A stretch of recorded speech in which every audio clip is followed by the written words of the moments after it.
വാദവുമായിരുന്നു. പക്ഷെ അതിനെതിരെ ഖബറിൽ അദാബില്ല എന്ന് തെളിയിക്കാൻ വേണ്ടി അദ്ദേഹം 2-3 ആയത്തുകൾ അന്ന് ഓതി. പക്ഷെ അതിലൊന്നും ഖബറിന്റെ അദാബിനെ പരാമർശിക്കുന്ന ഒരു പ്രശ്നവും അവിടെ ഉദിക്കാത്തത് കൊണ്ട് തന്നെ എന്നാൽ ഖബറിൽ അദാബ് ഉണ്ട് എന്നതിന് ഞാൻ രേഖ പറഞ്ഞു. ഖബറിന്റെ അദാബുമായി ബന്ധപ്പെടുന്ന ഒരു വിഷയം അവിടെ വരാത്തത് കൊണ്ടും അദ്ദേഹം ഉദ്ധരിച്ച, അന്ന് ഇസ്ലാമിസ്റ്റ് ഉദ്ധരിച്ച ഒരൊറ്റ ആയത്തിലും അവിഷേകമായി, ഉദാഹരണം വനുഫിഖ ഫിസ്സൂരി ഫഇദാഹും മിനൽ അജ്ദാസി ഇലാ റബ്ബിഹിം യൻസിലൂൻ ഖാലൂ യാ വൈലനാ മൻ ബഅസനാ മിൻ മർഖദിനാ ഹാദാ മാ വഅദർ റഹ്മാൻ വസദഖൽ മുർസലൂൻ എന്ന സൂറത്തു യാസീനിന്റെ 51-52 ആയത്തുകൾ. ആ ആയത്തുകൾ വിശദീകരിച്ചുകൊണ്ട് അദ്ദേഹം അവർ ഉറങ്ങുന്നവർക്ക് ഇങ്ങനെ അദാബ് ഉണ്ടാവുക, അവർ ഉറക്കത്തിൽ നിന്ന് എഴുന്നേറ്റ് ആരാണ് ഞങ്ങൾ ഉറക്കത്തിൽ നിന്ന് ഉണർത്തിയത് എന്ന് ചോദിക്കുമ്പോൾ തന്നെ മനസ്സിലാക്കിക്കൂടെ എന്ന് ചോദിച്ചു. ഞാൻ പറഞ്ഞു അങ്ങനെയല്ല, അർത്ഥം തെറ്റാണ്. അവർ ഉറങ്ങുകയല്ല, ഉറക്കത്തിൽ നിന്ന് വിളിച്ചുണർത്തിയത് എന്നതിന് അർത്ഥവുമില്ല. അർത്ഥം ഇങ്ങനെയാണ്, ശരിയായ അർത്ഥം വ്യാഖ്യാനിച്ച് അത് മനസ്സിലാക്കി അന്ന് അദ്ദേഹം അങ്ങനെയാണ് അതിന്റെ അർത്ഥമെങ്കിൽ ഞാനത് സമ്മതിക്കുന്നു എന്നും പറഞ്ഞു. അതിനുശേഷമാണ് ഞാൻ ആയത്ത് ഓതിയത്. പരിശുദ്ധമായ ഖുർആനിൽ ഖബറിൽ അദാബ് ഉണ്ട് എന്നതിന് സനുഅദ്ദിബുഹും മറത്തൈനി സുമ്മ യുറദ്ദൂന ഇലാ അദാബിൻ അദീം എന്ന ആയത്ത് ഞാൻ ഓതി. എന്തായിരുന്നു അതിന്റെ അർത്ഥം? അള്ളാഹു പറയുന്നു, നാം അവരെ 2 ഘട്ടങ്ങളിൽ ശിക്ഷ നടപ്പാക്കുന്നതാണ്. മനസ്സിലായില്ലേ? 2 ഘട്ടങ്ങളിലായുള്ള ശിക്ഷ നാം അവർക്ക് നടപ്പാക്കും. സുമ്മ പിന്നെ യുറദ്ദൂന ഇലാ അദാബിൻ അദീം, വലിയ അദാബായ നരകത്തിലേക്ക് അവരെ വലിച്ചെറിയപ്പെടും, അഥവാ കൊണ്ടുപോയി തള്ളപ്പെടും, മടക്കപ്പെടും അവരെ. സൂറത്തു തൗബയുടെ 101. അത് ഞാൻ പറഞ്ഞപ്പോഴാണ് നമ്മുടെ ഇസ്ലാമിസ്റ്റ് പറഞ്ഞത് ആ സനുഅദ്ദിബുഹും മറത്തൈനി 2 ഘട്ടങ്ങളിൽ നാം അവരെ അദാബാക്കുമെന്ന് പറഞ്ഞാൽ അത് ഭൂമി ലോകത്താണ്. അത് ഒന്ന് അവർക്കുള്ള നിന്ദ്യതയാണ്, രണ്ടാമത്തേത് അവർക്ക് മേൽ ഇസ്ലാമിന്റെ ആധിപത്യവും അതിജയവും ആണ് എന്നാണ്. ഞാൻ ചോദിക്കുന്നു, നിങ്ങൾ വിശദീകരിച്ചത് എന്തിന്റെ അടിസ്ഥാനത്തിലാണ്? ഖുർആനിൽ അങ്ങനെ ഇല്ല, ആ ആയത്തിൽ അങ്ങനെ പറഞ്ഞിട്ടില്ല. പിന്നെ നിങ്ങൾ അങ്ങനെ വിശദീകരിച്ചത് സ്വന്തം വക വിശദീകരിച്ചതാണോ? അതല്ല, ഖുർആൻ അതിന് ന്യായം പറയുന്നുണ്ടോ? ആ ആയത്തിൽ ഖുർആനിൽ വല്ല രേഖയും അങ്ങനെ വിശദീകരിക്കാൻ നിങ്ങൾക്ക് കിട്ടിയിട്ടുണ്ടോ? അതിന് അദ്ദേഹം മറുപടി പറയണം. അള്ളാഹു താല ഖൈർ ചെയ്യുമാറാവട്ടെ. ഇസ്ലാമിസ്റ്റ് മൈക്കെടുത്തോളൂ. ഞാൻ മെനഞ്ഞാന്ന് നടന്ന ചർച്ചയുടെ രത്ന ചുരുക്കാണ് വിശദീകരിച്ചത്. ഇസ്ലാമിസ്റ്റിന് വേണ്ടി മൈക്ക് റിലീസ് ചെയ്യുന്നു. അസ്സലാമു അലൈക്കും വറഹ്മത്തുള്ളാഹി.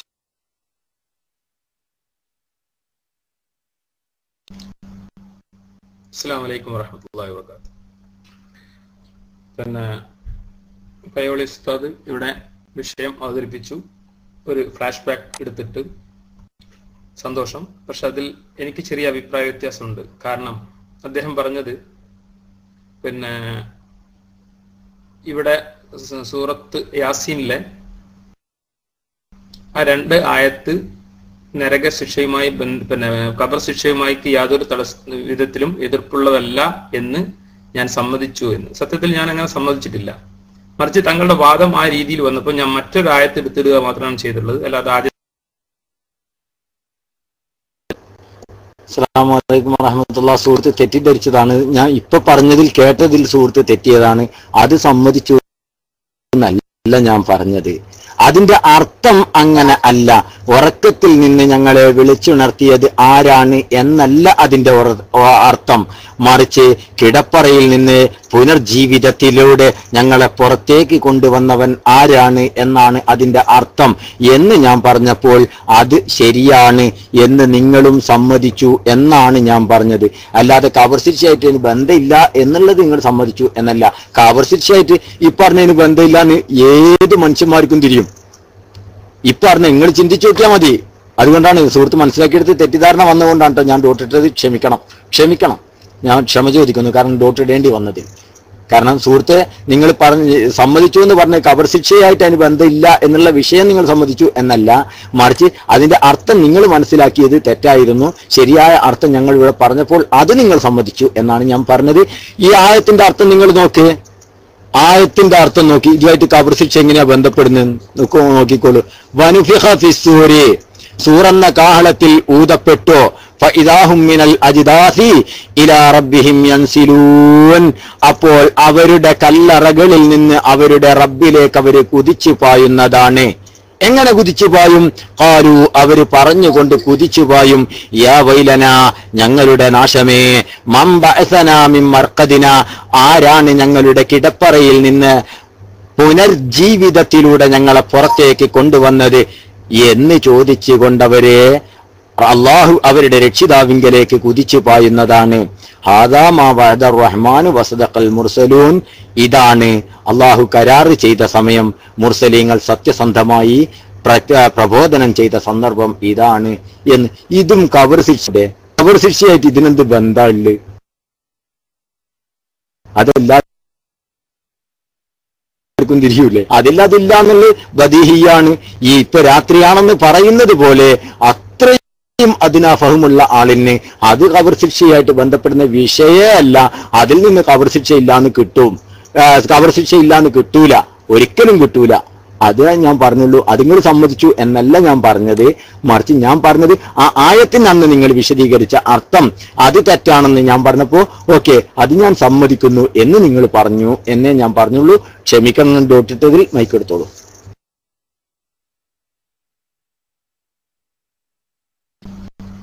തീർച്ചയായിട്ടും അങ്ങനെയാണ് നിങ്ങൾ ഉദ്ദേശിച്ചതെങ്കിൽ അത് ശരിയാണ്. കാരണം അവിടെ ഉറക്കത്തിൽ നിന്ന് എന്ന പദം തെറ്റാണ്, ആ പരിഭാഷ ശരിയല്ല. ഉറക്കറയിൽ നിന്ന് അല്ലെങ്കിൽ കിടപ്പറയിൽ നിന്ന് എന്നാണ് താങ്കൾ പറഞ്ഞതെന്നാ പറഞ്ഞത്. അങ്ങനെയാണ് ആ അർത്ഥമെങ്കിൽ ശരിയാണ്, ഞാൻ അതിനെ നിഷേധിക്കുന്നില്ല. ഇവിടെ നമ്മൾ പിന്നെ പറയാനുള്ളൊരു കാരണം എന്താ വെച്ച് കഴിഞ്ഞാല്, ഈ ആയത്ത് എന്താണ് പറയുന്നത് നോക്കൂ. കാഹളത്തിൽ ഊതപ്പെടും എന്ന്. എന്തുകൊണ്ടാണ് ഇത് ഖബറിന്റെ ശിക്ഷയ്ക്ക് എതിരാണ് എന്ന് ഞാൻ സമർത്ഥിക്കാനുള്ള കാരണം എന്ന് പൈലുൽ ഉസ്താദ് ഒന്നും കൂടി ശ്രദ്ധിക്കണം. അല്പം നമ്മൾ പരസ്പരം തർക്കിക്കുക എന്നല്ലല്ലോ നമ്മുടെ ഉദ്ദേശം, മറിച്ച് പരസ്പരം വിഷയം ചർച്ച ചെയ്യുക എന്നുള്ളതാണ്. അതിൽ ശരിയോ തെറ്റോ അത് സ്വീകരിക്കാതിരിക്കാതെ ഓരോരുത്തരും ഇഷ്ടം, എനിക്ക് വിരോധമില്ല.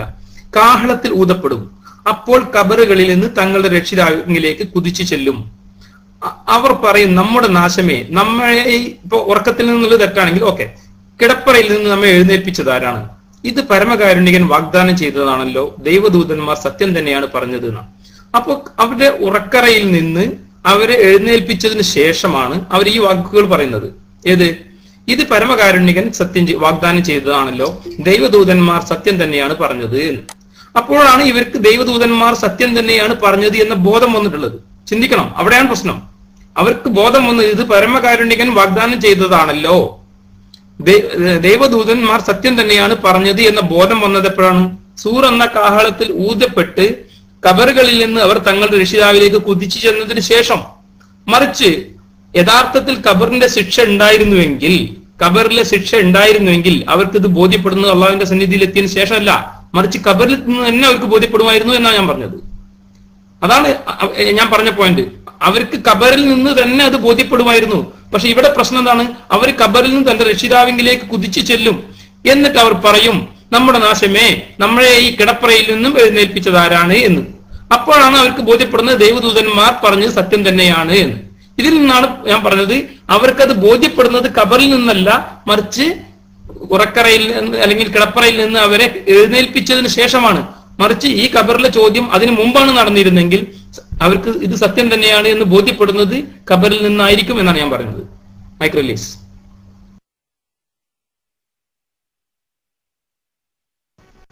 അല്ല, അപ്പൊ എനിക്ക് വേറൊരു സംശയം. ഈ ഇസ്ലാമിസ്റ്റിന്റെ ഈ വിവരണത്തിൽ നിന്ന് എനിക്ക് രണ്ട് സംശയമുണ്ട് പയ്യോട് ഉസ്താദെ. അത് അദ്ദേഹം ഒന്ന് പറഞ്ഞു തന്ന ആർക്കുണ്ടായിരുന്നില്ല. അപ്പോ മരിക്കുന്ന സമയത്ത്, മരണത്തിന്റെ സമയത്ത് അവർക്ക് ബോധ്യം വരൂലേ? വരൂലേ? ഒന്ന് എസ് അടിച്ചാൽ മതി, അല്ലെങ്കിൽ നോ അടിച്ചാൽ മതി. ഇപ്പം മൈക്കെടുത്ത് ചെയ്യണ്ട, പെട്ടെന്ന് കുറേ സമയം കളയണ്ടല്ലോ. മരിക്കണ സമയത്ത് സത്യവിശ്വാസിക്കും അവിശ്വാസിക്കും അവര് നിലകൊണ്ടിരുന്നത് തെറ്റായ മാർഗത്തിലായിരുന്നു, അല്ലെങ്കിൽ ശരിയായ മാർഗത്തിലായിരുന്നു. ഇവിടെ പ്രചരിപ്പിച്ച ദൈവദൂതന്മാരും അവരുടെ പിൻഗാമികളും പ്രചരിപ്പിച്ചത് സത്യമായിരുന്നു അല്ലെങ്കിൽ തെറ്റായിരുന്നു എന്നുള്ള ഈ ബോധ്യം മരിക്കണ സമയത്ത് വരൂലേ? ഒന്ന് പറ, ഒന്ന് എസ് അടിച്ചാൽ മതി, ഒന്ന് എസ് അടിച്ചാൽ മതി സുഹൃത്തെ.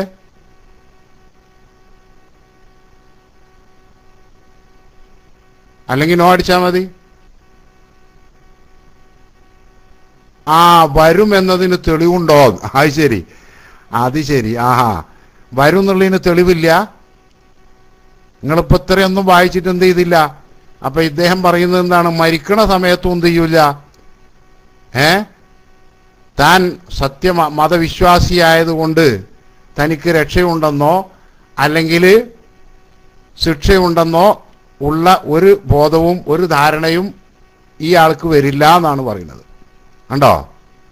അപ്പൊ ഖുർആനിലുണ്ടല്ലോ, മരണസമയത്ത് എന്ത് ചെയ്യും? മനുഷ്യൻ പറയും എന്ത്? ലൗലാ അഖർതനി ഇലാ അജലിൻ ഖരീബ്, ഇല്ലേ? ഒരല്പസമയം കൂടി എന്നൊന്ന് പിന്തിച്ചിട്ട് തന്നിരുന്നെങ്കിൽ ല അസ്സദ്ദഖന്ന, എന്തായിരുന്നു ആയത്ത് ഓർമ്മള്? അസ്സദ്ദഖ വ അകുൻ മിനസ്സാലിഹീൻ, അല്ലേ? അല്ലേ? ഖുർആനല്ലത്?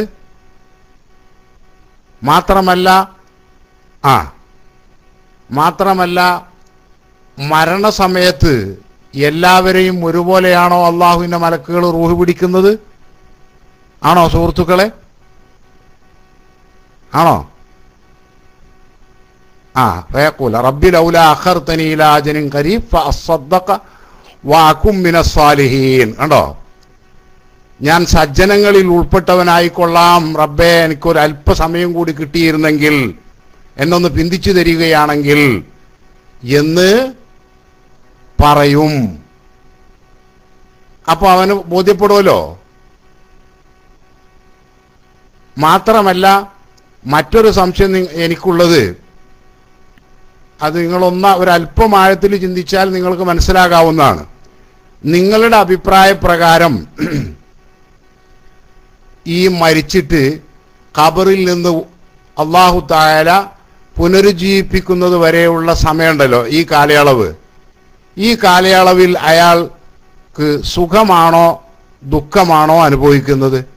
ഏതാണ് അനുഭവിക്കുക? നിങ്ങളെ വിശ്വാസം അനുസരിച്ച് അതൊന്ന് പറഞ്ഞാൽ തർക്കമുണ്ടായിരുന്നില്ല. ഞാൻ മൈക്കൂട്ടു.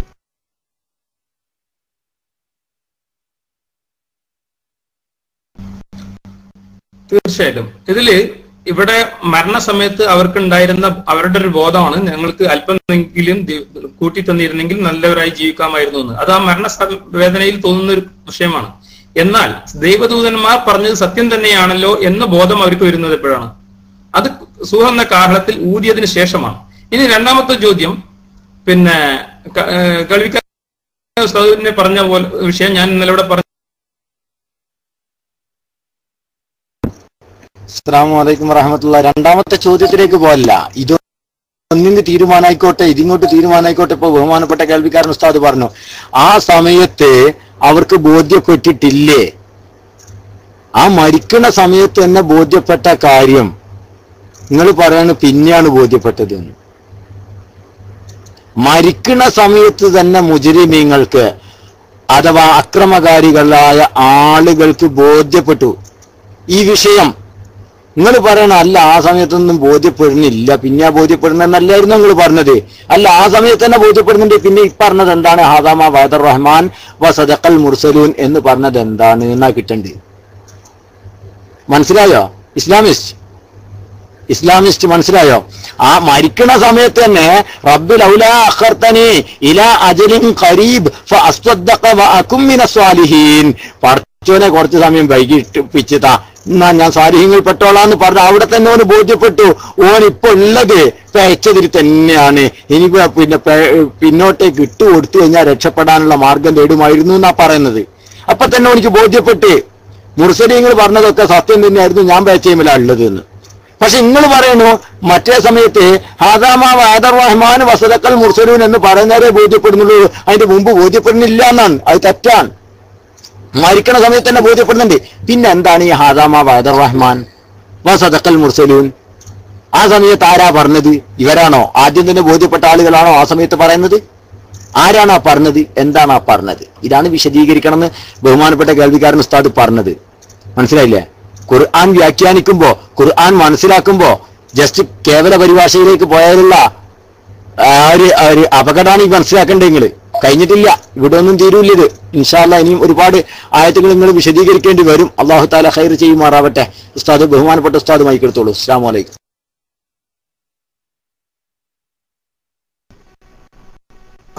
അപ്പൊ അദ്ദേഹം എന്ത് ചെയ്യണില്ല, മനസ്സിലാക്കണില്ല.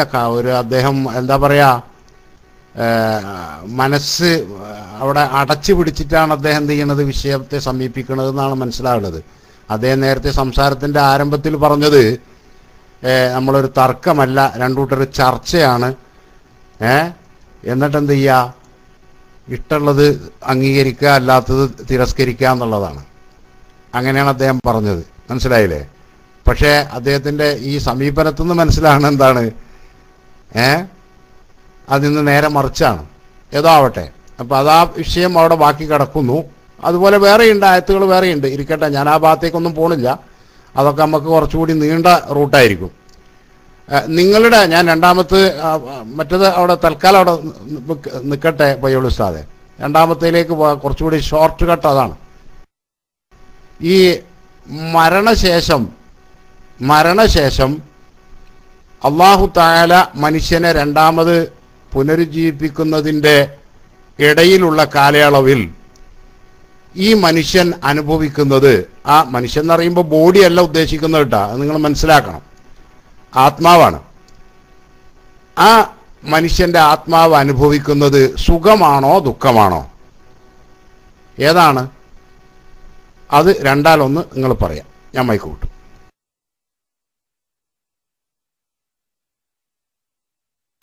അത്തരം ഒരു സംശയം ഇപ്പൊ കേൾവിക്കാർ ഉസ്താദ് പറഞ്ഞതുപോലെ ഒരു സംശയം പഴയ കാലഘട്ടത്തിൽ ഉണ്ടായിരുന്നു. അതുകൊണ്ടാണ് ഒരായത്ത് പറഞ്ഞത്, ആത്മാവിനെ കുറിച്ച് അവർ നിന്നോട് ചോദിക്കും, പറയുക അത് അള്ളാഹുവിന്റെ അറിവിൽപ്പെട്ടതാണ് എന്ന് വളരെ വ്യക്തമായി പറഞ്ഞു. മരണശേഷം ഉള്ള ആത്മാവിനെ കുറിച്ചാവട്ടെ അല്ലെങ്കിൽ മറ്റ് ആത്മാവിനെ കുറിച്ചാവട്ടെ,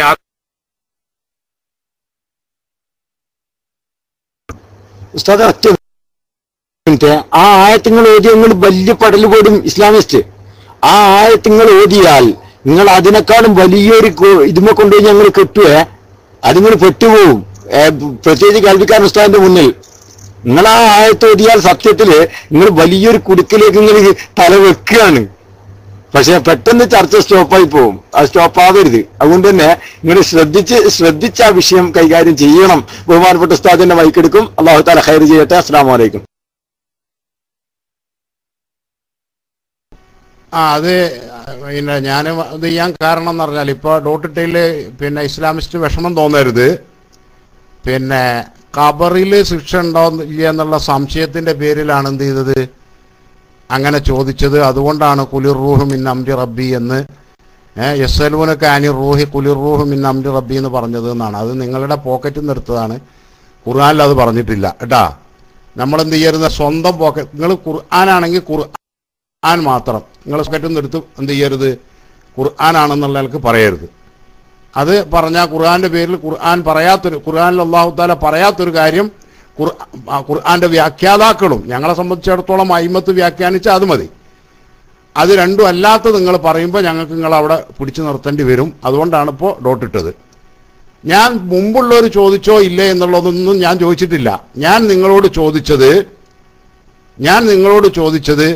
ഈ മരണപ്പെട്ട വ്യക്തി അല്ലാഹു തആല അദ്ദേഹത്തെ പുനരുജ്ജീവിപ്പിക്കുന്നത് വരേക്കും അയാൾ സുഖമാണോ അനുഭവിക്കുന്നത് ദുഃഖമാണോ, രണ്ടാലൊന്ന് ആണ് നിങ്ങൾ പറയേണ്ടത്. ഇത് രണ്ടും അല്ലെങ്കിൽ വേറെ എന്തെങ്കിലും ഉണ്ടെങ്കിൽ അത് പറഞ്ഞോളൂ. ഞാൻ മൈക്ക് കൂട്ടും.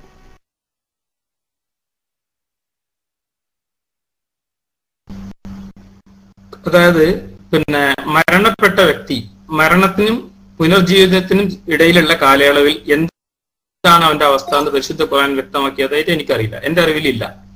വ്യക്തമാക്കിയിട്ടുണ്ടോ ഇല്ലേ എന്നുള്ളത് എന്റെ അറിവിലില്ല. പക്ഷെ ഞാൻ മനസ്സിലാക്കുന്നത്, ഞാൻ നിങ്ങളോട് ഖുർആനിൽ ഉണ്ടോന്ന് ചോദിച്ചിട്ടില്ലല്ലോ സുഹൃത്ത്. എന്റെ ചോദ്യങ്ങൾ മനസ്സിലാക്കിയില്ല. അതുകൊണ്ട് ഒന്നുകൂടി ഞാൻ പറയാം. ഞാൻ നിങ്ങളോട് ഖുർആനിൽ ഉണ്ടോന്ന് ചോദിച്ചിട്ടില്ല. ഞാൻ ചോദിച്ചത് എന്റെ ചോദ്യം നിങ്ങൾ മനസ്സിലാക്കുക. മരണപ്പെട്ട വ്യക്തിക്ക് ശിക്ഷ ഇല്ല എന്നാണ് നിങ്ങൾ പറയുന്നത്. ശിക്ഷ ഇല്ല എന്ന് പറയുമ്പോൾ രക്ഷയില്ല എന്നർത്ഥം. അങ്ങനെ നമ്മൾ മനസ്സിലാക്കേണ്ടത്. എന്നാൽ ഈ മരണപ്പെട്ട വ്യക്തി രണ്ടാമത് അല്ലാഹു തആല രണ്ടാമത് ജീവിപ്പിക്കുന്നതിൻ്റെ ഇടക്കുള്ള കാലഘട്ടത്തിൽ അഥവാ ബർസഖിയായ ലോകത്ത് ഈ കക്ഷിക്ക് സുഖമാണോ ദുഃഖമാണോ, എന്താണ് ഇയാൾ അനുഭവിക്കുന്നത്, അത് നിങ്ങളുടെ ആശയത്തിൽ നിന്ന് നിങ്ങൾ മനസ്സിലാക്കി എന്ന് പറയാനാണ് ഞാൻ പറഞ്ഞത്. എന്താണ് അനുഭവിക്കുന്നത് അതൊന്ന് പറഞ്ഞോളൂ നിങ്ങൾ.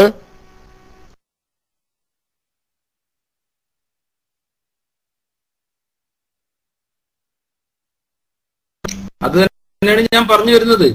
അവനക്ക് സുഖമാണോ അല്ലെങ്കിൽ ദുഃഖമാണോ, എന്താണ് അവന്റെ അവസ്ഥ എന്ന് നമുക്കറിയില്ല. അവനക്ക് സുഖവും ദുഃഖവും ഇല്ലാത്തൊരവസ്ഥയിലായിരുന്നു എന്നാണ് ഞാൻ മനസ്സിലാക്കുന്നത്. റിലീസ്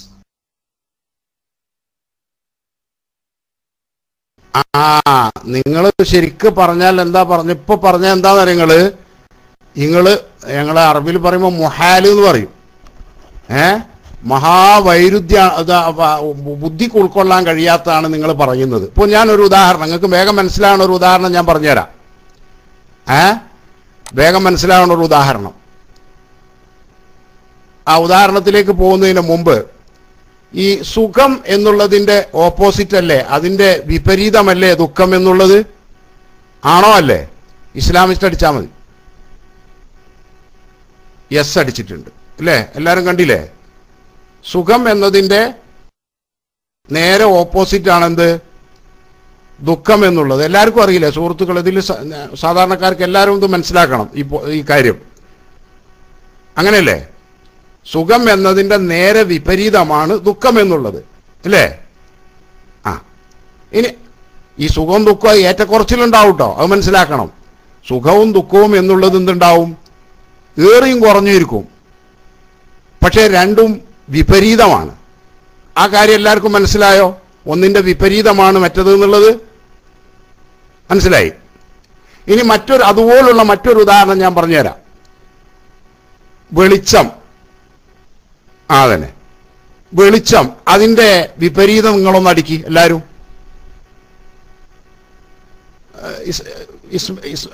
വെളിച്ചം എന്നതിന്റെ ഇരുട്ട് അല്ലേ? ഡാർക്ക്, ഇരുട്ട്. അതെ കണ്ടോ? അപ്പൊ വെളിച്ചവും ഇരുട്ടും, അതുപോലെ സുഖവും ദുഃഖവും, ഇത് രണ്ടും വിപരീതമാണല്ലോ. അല്ലേ? അതെ. ഇത് രണ്ടും ഒരേ സമയത്ത് ഒരേ സെക്കൻഡിൽ രണ്ടും കൂടി ഉണ്ടാവോ? ഒരുമിച്ച് കൂടുവോ? രണ്ട് വിപരീതങ്ങൾ ഒരേ സമയത്തുണ്ടാവോ? അത് ബുദ്ധി സമ്മതിക്കുവോ? ഇല്ല. ശരി, ഇത് രണ്ടുമല്ലാത്തൊരവസ്ഥ അതുണ്ടാവോ എന്ന് പറഞ്ഞാൽ വെളിച്ചമില്ല ഇരുട്ടുമില്ല, അങ്ങനത്തെ ഒരവസ്ഥ ഉണ്ടാവോ? ഇല്ല. അത്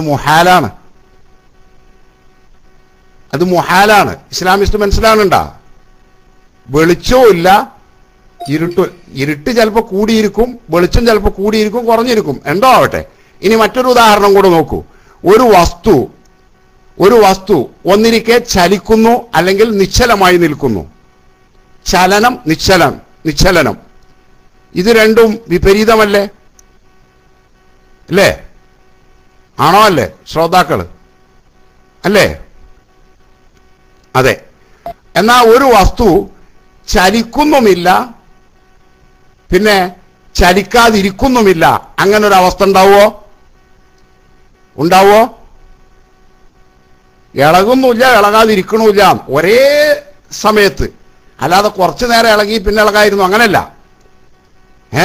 ഒരു സെക്കൻഡിന്റെ എന്താ പറയാ, അതിന്റെ ഒരു പിന്നെ ഇത് പറയില്ല, മൈക്രോ സെക്കൻഡിൽ എന്ന് പറയാ. ഒരു വസ്തു ഇളകുന്നുമില്ല, ഇളകാതിരിക്കുന്നുമില്ല, അങ്ങനത്തെ ഒന്നും ഉണ്ടാവോ?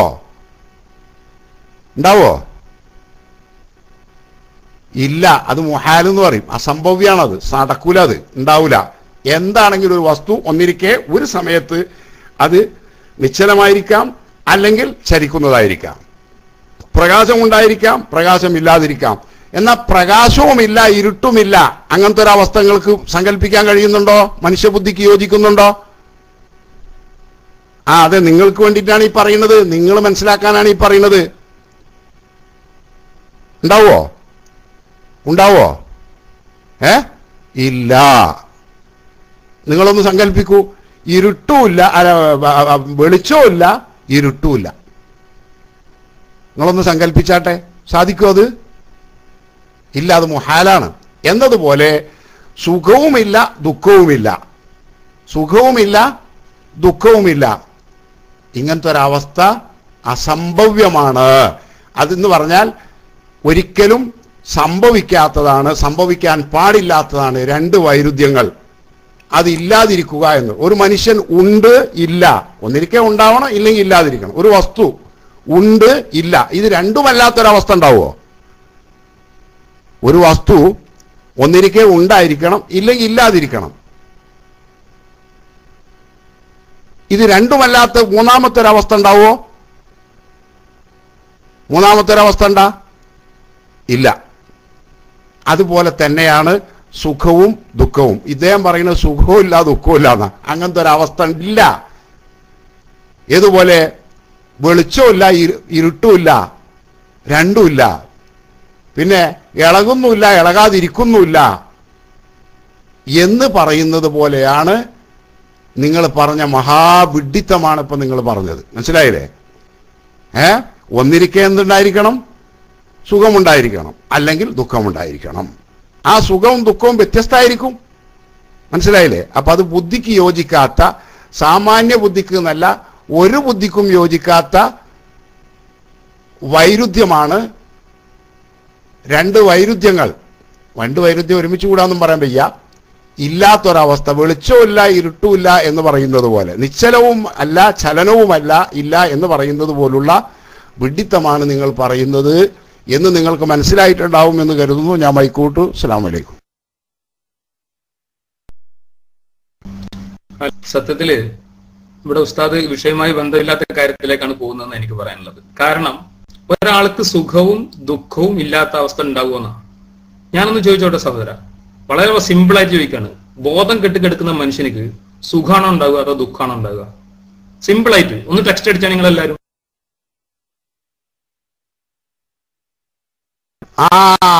അത് ശരി.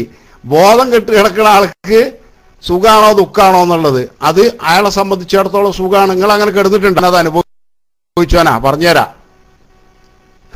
അത് ഞാൻ അനുഭവിച്ചോനാണ് കേട്ടാ. ബോധം കെടാന്നുള്ള ആൾക്കല്ല, ഓപ്പറേഷന് വേണ്ടി ബോധം കെടുത്തിയത്. മനസ്സിലായില്ലേ? അത് ഉറക്കം പോലെ, ഉറക്കത്തിൽ നമ്മളൊന്നും അറിയണില്ലല്ലോ. ഉറക്കത്തിൽ നമ്മളൊന്നും അറിയില്ല, സുഖാണത്. മനസ്സിലായില്ലേ? പിന്നെ അതിൽ നിന്ന് ഇങ്ങനെ ഉണർന്നു വരുമ്പോഴാണ് എന്ത് ചെയ്യണത്? പ്രയാസം അനുഭവപ്പെടുന്നത്. മനസ്സിലായ നിങ്ങൾക്ക്? അത് സുഖാണ്. ഒന്നും ചെയ്യണില്ല. അപ്പൊ നമ്മൾ ഉറങ്ങണില്ലേ? ശരിക്കും നമ്മൾ നല്ല പിന്നെ എന്താ പറയാ, ശക്തമായ ഗാഠമായ നിദ്രയിലേക്കാണ് പോയാൽ എന്താണ്, നല്ല റാഹത്താണ്. പിന്നെ ഉണരുമ്പോഴാണ് എന്ത് ചെയ്യുന്നത്? പ്രയാസം അനുഭവപ്പെടുന്നത്. അതന്നെ ഡീപ്പ് സ്ലീപ്പ്, ആഴത്തിലുള്ള ഉറക്കം. ഇതുപോലെയാണ് എന്ത് ചെയ്യുന്നത്? ബോധം പോയ ആളെ സംബന്ധിച്ചിടത്തോളം ആൾ നല്ല സുഖത്തിലാണ്, അയാളൊന്നും അറിയണില്ല. അപ്പൊ സുഖാണത്. മനസ്സിലായില്ലേ? അത് രണ്ടുമല്ലാത്ത അവസ്ഥയല്ല. മനസ്സിലായോ ഇസ്ലാമിസ്റ്റെ? ഞാൻ മൈക്ക് വിട്ടു. അതിൻ്റെ ഇടക്ക് നാട്ടിൽ നിന്നായിരിക്കും, നമ്മളെ ചിയൂർ എന്നുള്ള ഐഡിയയിലുള്ള ഉസ്താദാണ്. ഉസ്താദ് ഒന്ന് മൈക്കെടുക്കട്ടെ. അതിനുശേഷം ഇൻഷാ അല്ലാഹ് പയ്യോൾ ഉസ്താദ് തുടരും. ഞാൻ എനിക്ക് മൈക്കിൽ തുടരുന്നതിന് സാങ്കേതികമായ തടസ്സമുണ്ട്. അതിൻ്റെ ഇടക്ക് വേറെ ആൾ KPDKDLY എന്നൊക്കെ പറഞ്ഞിട്ട് ഒരാൾ കൈപൊക്കി നിൽക്കുന്നുണ്ട്. നിങ്ങൾ കൈ താഴ്ത്തിക്കോളൂ. ഇപ്പോൾ ഇവിടെ ഇസ്ലാമിസ്റ്റും ആയിട്ട് ബഹുമാനപ്പെട്ട പയ്യോൾ ഉസ്താദ് നടത്തുന്ന ഒരു ചർച്ചയാണുള്ളത്. അതുകൊണ്ട് അതിൻ്റെ ഇടക്ക് ചിയൂർ എന്നുള്ള ഐഡിയയിലുള്ള ഉസ്താദ് ഒന്ന് മൈക്കെടുക്കട്ടെ. ശേഷം ഇൻഷാ അല്ലാഹ് പയ്യോൾ ഉസ്താദ് അല്ലെങ്കിൽ ഇസ്ലാമിസ്റ്റോ മൈക്കെടുക്കും. എന്താണെങ്കിലും നിങ്ങൾ ശരിക്ക്, ഞാൻ നിങ്ങളിപ്പോൾ എന്താ പറയുക, ഒരു തർക്കത്തിനല്ല എന്ന് പറഞ്ഞതുകൊണ്ടാണ് നിങ്ങൾക്ക് മനസ്സിലായിക്കോട്ടെ എന്നുള്ള നിലക്കാണ് പറഞ്ഞത്. നിങ്ങൾ പിന്നെ മനുഷ്യബുദ്ധിക്ക് എന്താ പറയുക, യോജിക്കാത്ത, ഉൾക്കൊള്ളാൻ കഴിയാത്ത ഒരു കാര്യമാണ് നിങ്ങൾ പറഞ്ഞത്. സുഖവും ഉണ്ടാവില്ല ദുഃഖവും അല്ല, രണ്ടും അല്ലാത്ത അവസ്ഥ. അങ്ങനെ ഒന്നില്ല. രണ്ട് വൈരുദ്ധ്യങ്ങളാണ്. രണ്ട് വൈരുദ്ധ്യം ഒരുമിച്ച് കൂടിയില്ല. പിന്നെ ഇത് രണ്ടും അല്ലാത്തൊരവസ്ഥ ഉണ്ടാകുകയില്ല. ഒന്നിരിക്കെ ദുഃഖമായിരിക്കും, അല്ലെങ്കിൽ സുഖമായിരിക്കും. പക്ഷെ ആ സുഖവും ദുഃഖവും എന്തായിരിക്കും? ഏറ്റക്കുറച്ചിലാണ്. അപ്പം നമ്മുടെ ഏതൊരു സമയത്താണെങ്കിലും ശരി, ഓരോ സെക്കൻഡിലാണെങ്കിലും ശരി, ഇപ്പം ഈ ശബ്ദം കേട്ടുകൊണ്ടിരിക്കുന്ന നമ്മൾ ഓരോരുത്തരും ഓരോ സെക്കൻഡിലും ഒന്നിരിക്കെ നമ്മൾ സന്തോഷം അനുഭവിക്കുന്നുണ്ട്, അല്ലെങ്കിൽ വിഷമം അനുഭവിക്കുന്നുണ്ട്. വിഷമം എന്ന് പറയുന്നത് ചിലപ്പോൾ നമ്മൾ ആഗ്രഹിച്ച കാര്യങ്ങൾ നടക്കാതിരുന്നാൽ മതി. നമ്മുടെ ആഗ്രഹത്തിന് വിരുദ്ധമായി എന്തൊന്ന് അനുഭവിക്കേണ്ടി വന്നാലും നമുക്ക് ദുഃഖം ഉണ്ടാവും. പക്ഷേ ദുഃഖം ചിലത് കൂടുതലായിരിക്കും, ചിലത് കുറഞ്ഞിരിക്കുന്നു മാത്രം. പ്രയാസവും സന്തോഷവും അങ്ങനെ തന്നെയാണ്. അപ്പോൾ സുഖവും ദുഃഖവും രണ്ടുമില്ല എന്ന് പറയുന്നത് വെളിച്ചവുമില്ല, ഇരുട്ടുമില്ല, ഇളക്കവുമില്ല, പിന്നെ നിശ്ചലനവുമില്ല, ചലനവുമില്ല, നിശ്ചലവും പിന്നെ ഇല്ല എന്ന് പറയുന്നത് പോലുള്ള ഒന്നാണ്. അത് വാസ്തവത്തിൽ അസംഭവ്യമാണ് എന്നാണ് ഞാൻ പറഞ്ഞത്. ഞാൻ മൈക്കോട്ട് ഇൻഷാ അല്ലാഹ് ചിയ്യൂർ ഉസ്താദ് മൈക്കെടുക്കും. അസ്സലാമു അലൈക്കും.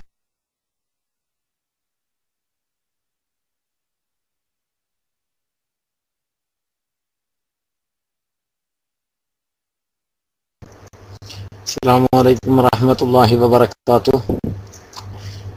പ്രിയ ഇസ്ലാമിസ്റ്റ്, നിങ്ങൾ റൈസ് ആൻഡ് ചെയ്തോളൂ. ഇസ്ലാമിസ്റ്റ് റൈസ് ആൻഡ് ചെയ്തോളൂ.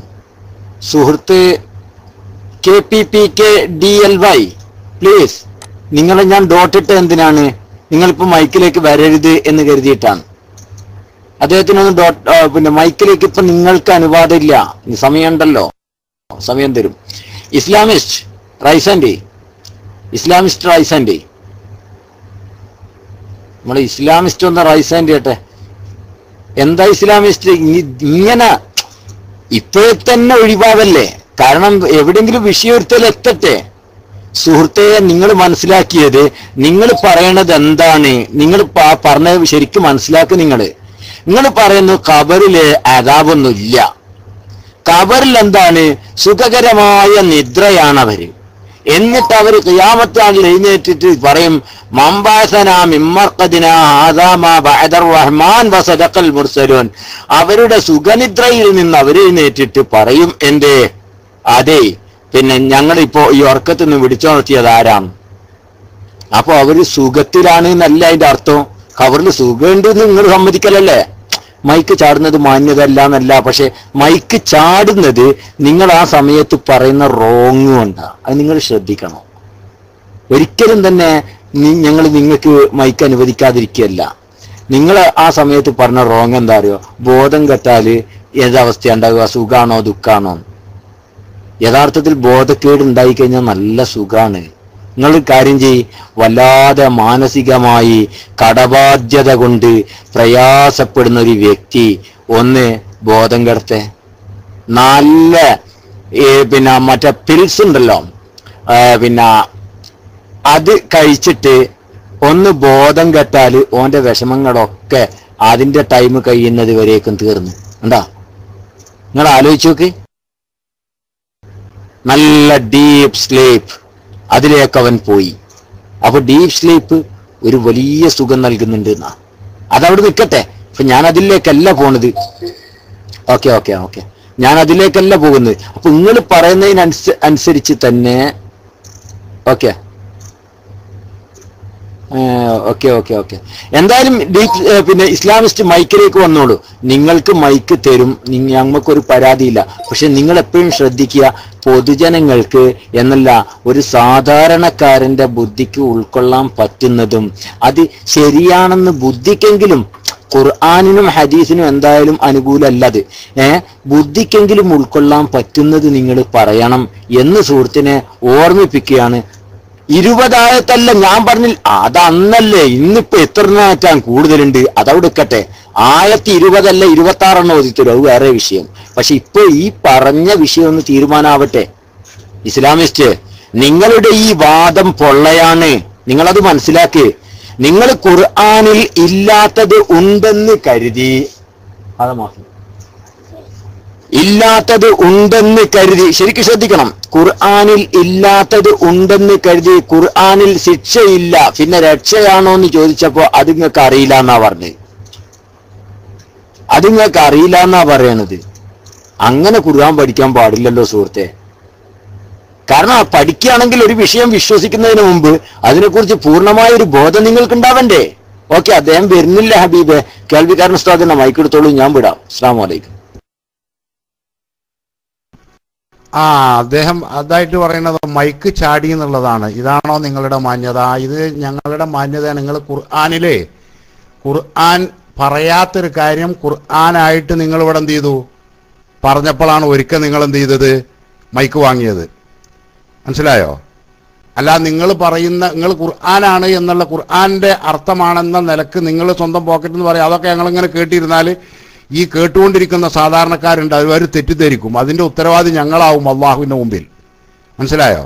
ഞങ്ങൾ സാധാരണ അതിന് പറയാറുള്ളത്, നുണ പറഞ്ഞ അപ്പം മൈക്ക് വാങ്ങും, ഉടനെ അങ്ങോട്ട് തന്നെ തരുകയും ചെയ്യും. നിങ്ങൾക്ക് തന്നെ മൈക്ക് തന്നല്ലോ. പിന്നെ രണ്ടാമത് നിങ്ങൾ ചോദ്യം ചോദിച്ചു. ആ ചോദ്യം ചോദിച്ചതിന് നിങ്ങൾ ഈ ശ്രോതാക്കളോടാ ചോദിച്ചത്, അതിൻ്റെ മറുപടി നിങ്ങൾ എന്നെ ഉദ്ദേശിച്ച ആളെ പറയുന്നത്, അതിന് മറുപടി അപ്പോളെ പറഞ്ഞു തരാൻ വേണ്ടിയിട്ടാണ് മൈക്ക് എടുത്തത്. അത് സുഖമാണെന്നുള്ളത്. മനസ്സിലായോ? എന്താണ് മൈക്ക് ചോദിച്ചു വാങ്ങുന്ന? അല്ല, അത് ചില സമയത്ത് ചോദിക്കാൻ ഇട കിട്ടൂല ചിലപ്പോഴേ. നിങ്ങളിപ്പോൾ നേരത്തെ ആദ്യം എന്ത് ചെയ്ത് ഖുർആനാണെന്നുള്ള നിലക്ക് എന്ത് ചെയ്തു? അവര് ഖബറിലെ ശിക്ഷയെക്കുറിച്ച് മുമ്പേ സംശയം ഉണ്ടായിരുന്നു, അതുകൊണ്ടാണ് അവരെന്ത് ചെയ്തത് റൂഹിനെ കുറിച്ച് ചോദിച്ചത്. അപ്പം അത് റൂഹ് പിന്നെ എൻ്റെ റബ്ബിൻ്റെ കാര്യത്തിൽപ്പെട്ടതാണ് പറയാൻ ഖുർആൻ പറഞ്ഞു എന്ന് പറഞ്ഞില്ലേ നിങ്ങൾ? ആ ഖുർആൻ അല്ലാഹു തആല അങ്ങനെ പറഞ്ഞിട്ടുണ്ടാ? മുമ്പുള്ള ആളുകൾ ഖബറിൽ ശിക്ഷ ഉണ്ടോ ഇല്ലേ എന്നുള്ള സംശയത്തിലാണ് ചോദിച്ചത് എന്നുള്ളത് ഉണ്ടോ സുഹൃത്തെ? അപ്പൊ ഖുർആന്റെ പേരിൽ നിങ്ങൾ കളവ് പറഞ്ഞു. ഇനി അവിടുന്ന് നിങ്ങളിങ്ങനെ കൂടുതൽ പറഞ്ഞു പോകുമ്പോൾ ആ പറഞ്ഞു വരുന്നതിൽ ഒരുപാട് കാര്യങ്ങൾ വരും, ചോദ്യങ്ങളായിട്ടും ഇതുപോലെ അബദ്ധങ്ങളായിട്ടും. ഇതെല്ലാം ഓർമ്മയെ വെക്കാൻ നമുക്ക് കഴിയില്ല, പിന്നെ കൊണ്ട് തീരെ കഴിയില്ല. മനസ്സിലായോ? അതാണ് സംഭവം. അപ്പൊ നിങ്ങൾ ഖുർആനിലില്ലാത്ത കാര്യം ഖുർആനായിട്ട് നിങ്ങൾ അവതരിപ്പിക്കുമ്പോൾ അപ്പോൾ അത് തെറ്റാണ്, അത് ശരിയല്ല എന്ന് നിങ്ങളെയും കേൾക്കുന്ന ശ്രോതാക്കളെയും ബോധ്യപ്പെടുത്തുക എന്നുള്ള കടമ നിർവഹിക്കാൻ വേണ്ടിയിട്ടാണ് മൈക്ക് വാങ്ങിയത്. അത് നിങ്ങൾ അതും കഴിഞ്ഞ് പിന്നെ ഇനി വേറെയും പറഞ്ഞ് പിന്നെ വേറെയും പറഞ്ഞ് അങ്ങനെ കുറേ പറഞ്ഞു പോകുമ്പോൾ എല്ലാം ഓർമ്മയിൽ നിൽക്കൂല. അതേസമയം നിങ്ങൾ പറഞ്ഞ അബദ്ധങ്ങൾ എന്ത് ചെയ്യും? കേട്ടുകൊണ്ടിരിക്കുന്ന ജനങ്ങളുടെ മനസ്സിൽ അവിടെ കിടക്കുകയും ചെയ്യും. അത് ഞങ്ങൾ ചെയ്യുന്ന ഒരു വലിയ അബദ്ധമായിരിക്കും. അതുകൊണ്ടാണ് വാങ്ങിയത്. അതുകൊണ്ട് നിങ്ങൾക്ക് ആ ഖുർആനിൽ പറഞ്ഞതല്ലാത്ത കാര്യം നിങ്ങളെ സ്വന്തം പോക്കറ്റിൽ നിന്ന് എടുത്ത് പറയുമ്പോൾ അത് ഖുർആന്റെ പേരിൽ വെച്ച് ചാരാതെ നിങ്ങൾക്ക് സംസാരിക്കാം ഇൻഷാ അല്ലാഹ്. ഇനി പയ്യോൾ ഉസ്താദും ഒരു ചർച്ചയിൽ തുടരും. ഞാൻ മൈക്ക് വിട്ടു. ഒരു മിനിറ്റ് അബറാജിന് മൈക്ക് വേണമെന്ന് അറിഞ്ഞിട്ടുണ്ട്. ഒരു മിനിറ്റ് ഒന്ന് അബറാജ് മൈക്ക് എടുത്തോട്ടെ. ചിയൂര് ഉസ്താദ് മൈക്ക് എടുക്കാൻ നിന്നാണ്. ഞാൻ മൈക്ക് വിട്ടു. അസ്സലാമു അലൈക്കും.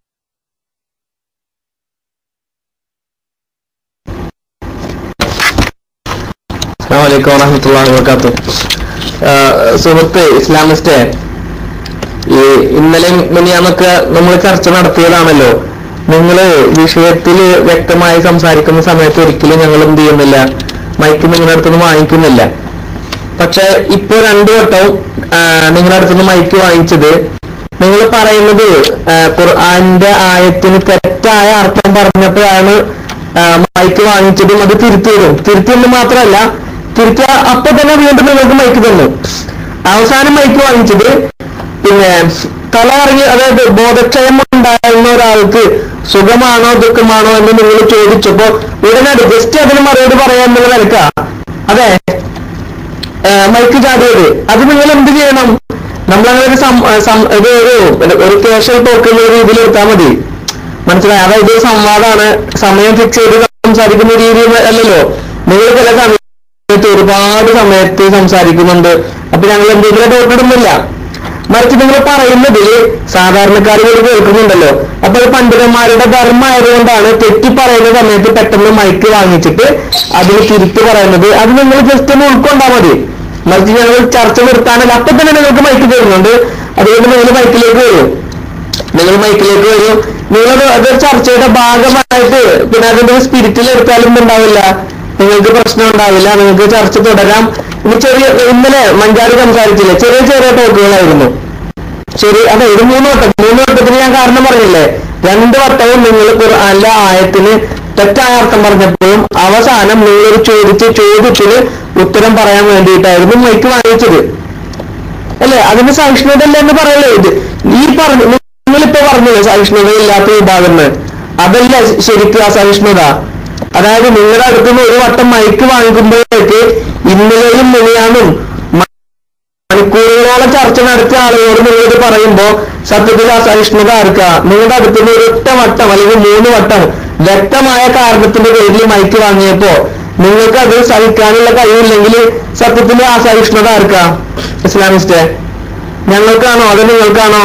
അപ്പോ നിങ്ങൾക്ക് അസഹിഷ്ണുത എന്ന് പറഞ്ഞാല് ഞങ്ങളത് ഒരു സ്പോർട്സ്മാൻ സ്പിരിറ്റിൽ എടുക്കും, മനസ്സിലായി? അതുകൊണ്ട് നിങ്ങൾ മൈക്ക് എടുക്കുക, മൈക്ക് എടുത്ത് നിങ്ങൾക്ക് പറയാനുള്ളത് പറയാം, ഞാൻ മൈക്ക് കിട്ടും. അസ്സലാമു അലൈക്കും.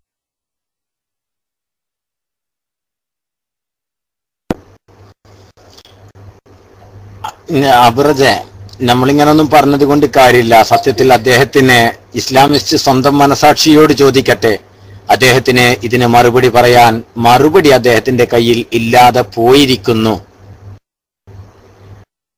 കാരണം അദ്ദേഹം സുഖമാണ് അനുഭവിക്കുന്നത് എന്ന് പറഞ്ഞാലും പഴക്കും, ദുഃഖമാണ് അനുഭവിക്കുന്നത് എന്ന് പറഞ്ഞാലും പഴക്കും, രണ്ടും അനുഭവിക്കുന്നില്ല എന്ന് പറഞ്ഞാലും ഇസ്ലാമിസ്റ്റ് ട്രാപ്പിൽ വീഴും. അദ്ദേഹം ബുദ്ധിമാനാണ്. ഒരു മിനിറ്റ്. ഓക്കെ സാഹിബ്, ഞാൻ നോക്കിക്കോളട്ടെ, ഞാൻ ഇപ്പൊ നോക്കുന്നില്ല. ഓക്കെ, അപ്പോ എങ്ങനെ പോയാലും അദ്ദേഹം ട്രാപ്പിൽ വീഴും എന്ന് അദ്ദേഹത്തിന് അറിയാം. അതുകൊണ്ട് അദ്ദേഹം ജസ്റ്റ് ഒരു ഒഴിഞ്ഞു മാറ്റം നടത്തുകയാണ്. പക്ഷെ ഒരു കാര്യം ശ്രദ്ധിക്കുക ഇസ്ലാമിസ്റ്റ്, ഇത് ദുന്യാവിന് വേണ്ടിയല്ല, ഇത് ആഖിറത്തിന് വേണ്ടിയാണ്.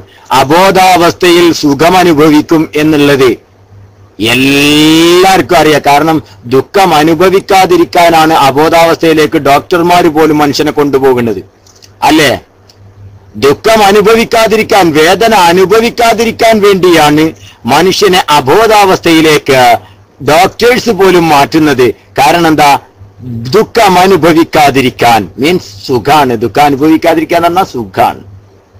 മനസ്സിലായില്ലേ? അത് എത്ര, അതിന്റെ ഒരുപക്ഷെ 0.1 ആയിരിക്കാം, അതിന്റെ തോത് എത്ര എന്നുള്ളതല്ല. ദുഃഖമില്ലാത്ത അവസ്ഥ അതാണ് സുഖം, സുഖമില്ലാത്ത അവസ്ഥ അതാണ് ദുഃഖം. അപ്പോ അത് ഡോക്ടേഴ്സ് പോലും അംഗീകരിക്കും. അത് കേവലം മൈൻഡ്, കോമൺ സെൻസ് എന്ന് പറയില്ലേ, അംഗീകരിക്കുന്ന വിഷയമാണ്. അതിന് അദ്ദേഹത്തിന്റെ മുമ്പിൽ ഒരു വേ ഇല്ല. ഇനി അവിടുന്ന് അങ്ങോട്ടേക്ക് മുമ്പോട്ടേക്ക് ഗമിക്കാൻ അദ്ദേഹത്തിന് ഒരു ചാൻസും അതിന്റെ മുമ്പിൽ ഇല്ല എന്ന പൂർണ്ണമായ ബോധ്യമാണെങ്കിൽ ഇസ്ലാമിസ്റ്റ് ഞങ്ങളോടത് പറയണം എന്നില്ല. പക്ഷേ സ്വന്തത്തിൽ ആ വിഷയം ചിന്തിക്കേണ്ടതാണ്. നിങ്ങൾ നിങ്ങൾ കുറെ കള്ളിയാണല്ലോ ഹബീബെ വരുന്നത്. നിങ്ങളിത് കുറെ മുറബ്ബാത്താണ് വരുന്നത്, കള്ളികളാണ്. സുഖവും ദുഃഖവും ഉണ്ടാവില്ല എന്നാണ് ഞാനിപ്പോ കാണുന്നുള്ളൂ. അതിന്റെ മുമ്പ് എന്താ വന്നത് എന്ന് അല്ലാഹു ആലം കുറെ കള്ളികളാണ് വരുന്നത്. അറിയില്ല എന്താണ് നിങ്ങൾ ഉദ്ദേശിക്കുന്നത്. അപ്പൊ നിങ്ങൾ ശ്രദ്ധിക്കുക സുഹൃത്തെ, ഓൺലി ബോക്സസ് അയവ, നിങ്ങൾ ശ്രദ്ധിക്കുക. ഇവിടെ എന്താ മനസ്സിലാക്കേണ്ടത്? ഒന്നിരിക്കൽ സുഖമുള്ള അവസ്ഥ വേണം, അല്ലെങ്കിൽ സുഖമില്ലാത്ത അവസ്ഥ വേണം. 20 ആയത്ത് കൊണ്ട് തെളിയിക്കാം, 20 ആയത്ത് കൊണ്ട് തെളിയിക്കാം. പക്ഷെ നിങ്ങൾ ഈ മനസ്സിലാക്കിയത് മണ്ടത്തരമാണെന്ന് നിങ്ങൾക്ക് ബോധ്യപ്പെട്ടോ? കാരണം ഖബറിൽ അദാബില്ല, ഓല ഉറക്കത്തിലാന്ന് പറഞ്ഞത് നിങ്ങൾ പറയുന്നത് തനിച്ച വിഡ്ഢിത്തമാണെന്ന് നിങ്ങൾക്ക് ബോധ്യമായോ? ഇപ്പോൾ അടുത്ത ആയത്തിലേക്ക് പോകാലോ നമുക്ക്, അത് നിങ്ങൾക്ക് ബോധ്യപ്പെടട്ടെ. അല്ലാതെ അത് നിങ്ങൾ പിന്നെ കുടുങ്ങുമ്പോ അത് വിട്, ഞാൻ ഇനി ഇതിങ്ങോട്ട് പറഞ്ഞുകൂടി എന്ന് പറഞ്ഞാൽ അതൊരു ന്യായമായ വശമല്ലല്ലോ. നിങ്ങളിപ്പോ കുടുങ്ങിയിരിക്കുകയാണ് ഇവിടെ. ഒരു ശിക്ഷയില്ല എങ്കിൽ സുഖമുണ്ടോ? സുഖമുണ്ടോ എന്നാ ചോദിക്കുന്നത്. ശിക്ഷയില്ല എങ്കിൽ സുഖമുണ്ടോ? അതിനോട് മറുപടി പറയുങ്ങള്. സുഖമാണോ പിന്നെ ഉള്ളത്? സുഖമാണോ? ശിക്ഷയില്ല നിങ്ങൾ പറഞ്ഞു എങ്കിൽ പിന്നെ സുഖമാണ് എന്നാണോ നിങ്ങൾ പറയുന്നത്?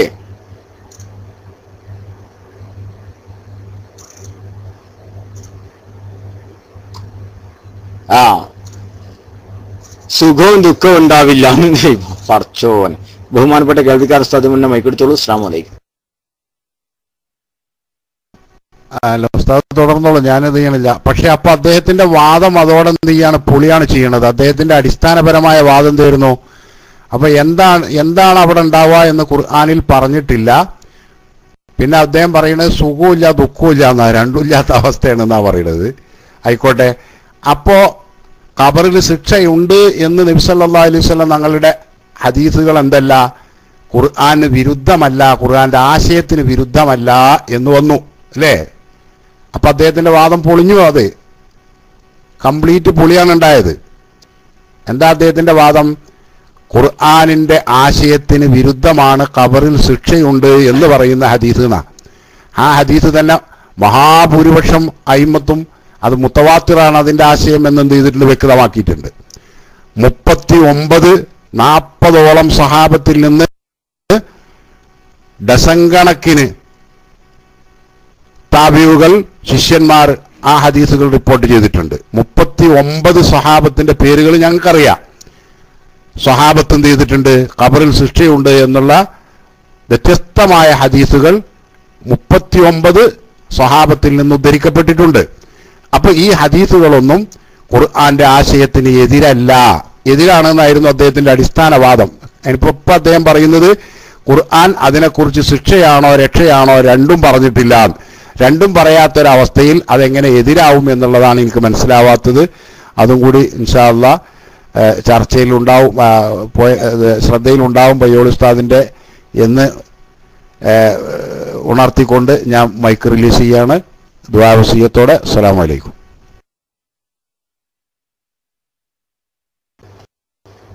മാഷാ അല്ലാഹ്. അദ്ദേഹത്തിന് മൈക്കിലേക്ക് വരാൻ കഴിയില്ല എന്ന് ഏകദേശം ബോധ്യമായിരിക്കുന്നു ബഹുമാനപ്പെട്ട കേൾവിക്കാരൻ ഉസ്താദെ. കാരണം അദ്ദേഹം ഓൺലി ഫ്ലാറ്റ്. ഇതാ ഞാൻ പറഞ്ഞത്, ഈ ആശയത്തിന്റെ പിടിച്ചു നിൽക്കൽ ഇത്രയേ ഉള്ളൂ. ഇത്രയേ ഇവർക്ക് പിടിച്ചു നിൽക്കാനാകൂ. ഇവിടുന്ന് അങ്ങോട്ടേക്ക് പിടിച്ചു നിൽക്കാനാവില്ല. ഇനി ഇവരൊക്കെ ഒന്ന്, അഥവാ അബറജും കേൾവിക്കാരൻ ഉസ്താദും സത്യോസ്താദും ഒക്കെ ഒന്ന് മൈക്കെടുക്കട്ടെ. അതിനുശേഷം ഇതൊന്ന് പൊളിച്ചെഴുത്ത് ഇൻഷാ അല്ലാഹ്. ആ ഉസ്താദ് മൈക്കെടുത്തോളൂ, ബഹുമാനപ്പെട്ട ഉസ്താദിന് തന്നെ മൈക്ക്. അപ്പൊ ഇതൊരു പൊളിച്ചെഴുത്ത് ഇപ്പം ഞാൻ നടത്തിത്തരാം. ബഹുമാനപ്പെട്ട ഉസ്താദ്, പിന്നെ അബറജ്, സത്യോസ്താദ്, ഇവരൊക്കെ ഒന്ന് ഇങ്ങോട്ട് കഴിഞ്ഞോട്ടെ ഇൻഷാ അല്ലാഹ്. അത് കഴിഞ്ഞിട്ട് ഇസ്ലാമിസ്റ്റിന് പോകട്ടോ. കേട്ടോളി, നിങ്ങൾക്ക് 20 ആയത്ത് വേണമല്ലേ, 26 ഇപ്പൊ ഓതിയിട്ട് ഖുർആൻ കൊണ്ട് തന്നെ ഇതങ്ങോട്ട് സ്ഥിരപ്പെടുത്തും അള്ളാന്റെ തൗഫീഖോട് കൂടെ. Sunni global voice. ഞാൻ മൈക്ക് ഇപ്പൊ തൽക്കാലം ബഹുമാനപ്പെട്ട ഉസ്താദ് അവർകളിലേക്ക് കൈമാറുകയാണ്. അസ്സലാമു അലൈക്കും. വലൈക്കും അസ്സലാം. ഞാൻ മൈക്കിൽ തുടരുന്നതിന് സാങ്കേതികമായ തടസ്സമുണ്ട്. പക്ഷെ അദ്ദേഹം ഇവിടെ അടിച്ച ടെസ്റ്റിന് കണ്ടപ്പോൾ അതും കൂടി ഒന്ന് പറയാൻ വേണ്ടിയിട്ടാണ്. അദ്ദേഹം അടിച്ചത് ഖബറിലെ ശിക്ഷയുടെ കാര്യം ഖുർആനിൽ പറയാത്തത് അള്ള മറന്നതാവുന്നു. ഞാൻ ചോദിക്കട്ടെ, നിസ്കാരം ഒരുപാട് സ്ഥലത്ത് ഖുർആനിൽ പറഞ്ഞിട്ടുണ്ട്. എത്ര റക്അത്ത് നിസ്കരിക്കണം എന്ന് പറയാത്തത് അള്ള മറന്നതാ ഇസ്ലാമിസ്റ്റേ? എത്ര റക്അത്ത് നിസ്കരിക്കണം എന്ന് അള്ള പറയാൻ ഖുർആനിൽ മറന്നതാ?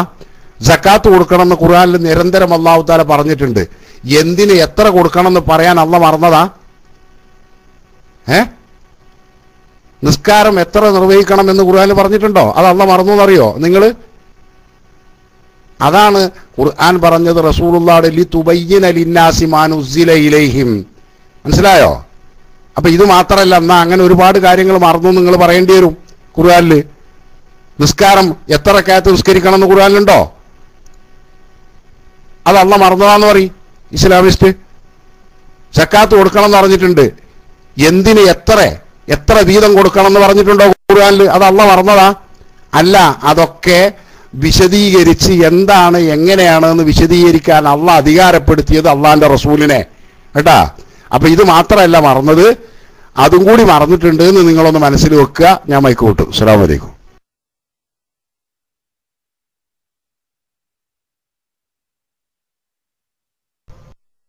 അസ്സലാമു അലൈക്കും വറഹ്മത്തുള്ളാഹി വബറകാതുഹു. അബ്രാജ് മേഖലയ്ക്ക് വന്നോളൂ. ഞാൻ വെറുതെ പൊക്കിയതാണ്. ഞാനതിങ്ങനെ കേട്ടപ്പോഴേ ഇത് 2 മീച്ചായി ഇങ്ങനെ പൊക്കി കേൾക്കണേ, ഖബർ ശിക്ഷ അല്ല എന്നുള്ളത്. ഇസ്ലാമിസ്റ്റ് വന്നോട്ടെ, നിങ്ങൾ കൈ പൊക്കിയാൽ മൈക്ക് തരും കേട്ടോ. അപ്പൊ ഞാനിങ്ങനെ ചിന്തി, ഈ ഖബർ ശിക്ഷ ഇല്ല എന്നിപ്പോ സമർപ്പിച്ചിട്ട് ഇപ്പൊ എന്താണ് കിട്ടാൻ? എനിക്ക് പിടുത്തം കിട്ടണില്ല തീരെ. ഇപ്പൊ ഇയാള് ഖബർ ശിക്ഷ ഇല്ല എന്ന് ഇവർ സമർത്ഥിക്കുന്ന ഇദ്ദേഹം തന്നെ എന്തുണ്ട്, നരകശിക്ഷ, അതായത് പരലോകത്തിൽ എന്തൊരു ശിക്ഷ ഉണ്ടെന്ന് സമർത്ഥിക്കുന്നുണ്ട്, അംഗീകരിക്കുന്നുണ്ട്.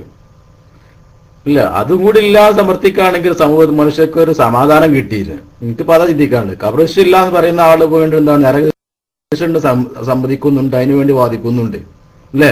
രണ്ടും ഇല്ലാതെ പറഞ്ഞിട്ടാണെങ്കിൽ നമുക്കൊരു സമാധാനമായിട്ട് എന്തെങ്കിലും ജീവിച്ചു പോയേനെ. ഇതിപ്പോ എന്താണ് കബറിശ് ഇല്ലെന്ന് പറഞ്ഞ ആള് കൊണ്ടേക്കാണ് നരകത്ത് കൊണ്ടേക്കാണ്ടിരിക്കുകയാണ്. എനിക്കിതിന്റെ ഒരു കുട്ടൻസ് മനസ്സിലാണ്. എന്തിനാണ് ഇപ്പൊ നിഷേധിക്കുന്നത്? ഇപ്പൊ എന്തിനാണ് ഇത് സമർത്ഥിച്ചിട്ട് എന്താണ് മനുഷ്യർക്ക് നേട്ടം എന്താണെന്ന് എനിക്ക് മനസ്സിലാണില്ല. പിന്നെ ഇതിങ്ങനെ പറയാം, ഇത്രക്കാര് ഡോട്ട് ചോദ്യകർത്താക്ക് എനിക്ക് ബഹുമാനപ്പെട്ട ഇമാം ഷാഫി തങ്ങളുടെ അടുക്കൽ വന്നിട്ട് ഒരാളെ ചോദിച്ചു പോലെ, ജിന്നിനൊക്കെ പഠിച്ചത് ഞാറുകൊണ്ടല്ലേ പഠിച്ചത്, അപ്പൊ അവരെ നരകത്തിലിട്ട് കഴിഞ്ഞാൽ തീ കൊണ്ടല്ല ജിന്ന് സമൂഹത്തെ അല്ലെങ്കിൽ പിശാച് സമൂഹത്തെ പഠിച്ചത്, അവരൊക്കെ തീ കൊണ്ട് നരകത്തിൽ കൊണ്ടായിട്ട് ശിക്ഷിച്ചാൽ പിന്നെ അവർക്ക് അതിന് ശിക്ഷ ലഭിക്കുമോ, ശിക്ഷ അനുഭവിക്കുമോ എന്ന് ചോദിച്ചു പോലും. അന്നേരം ബഹുമാനപ്പെട്ട ഇമാം ഷാഫി തങ്ങൾ റളിയല്ലാഹു തആല അൻഹു വലിയ ബുദ്ധിമാനാണല്ലോ. അവിടെ നിന്ന് എന്ത് ചെയ്തു, ഒരു മണ്ണിന്റെ കട്ട എന്ന ചരിത്രത്തിൽ കാണാം, അതല്ലെങ്കിൽ മണ്ണ് കൊണ്ടുണ്ടാക്കിയ ഒരു വസ്തു, അതുകൊണ്ട് ആ ചോദ്യകർത്താവിന്റെ തലയ്ക്ക് ഒരു ഏറ് കൊടുത്തു, അല്ലെങ്കിൽ ആ സാരം കൊണ്ട് തലക്കൊരു അടി കൊടുത്ത്.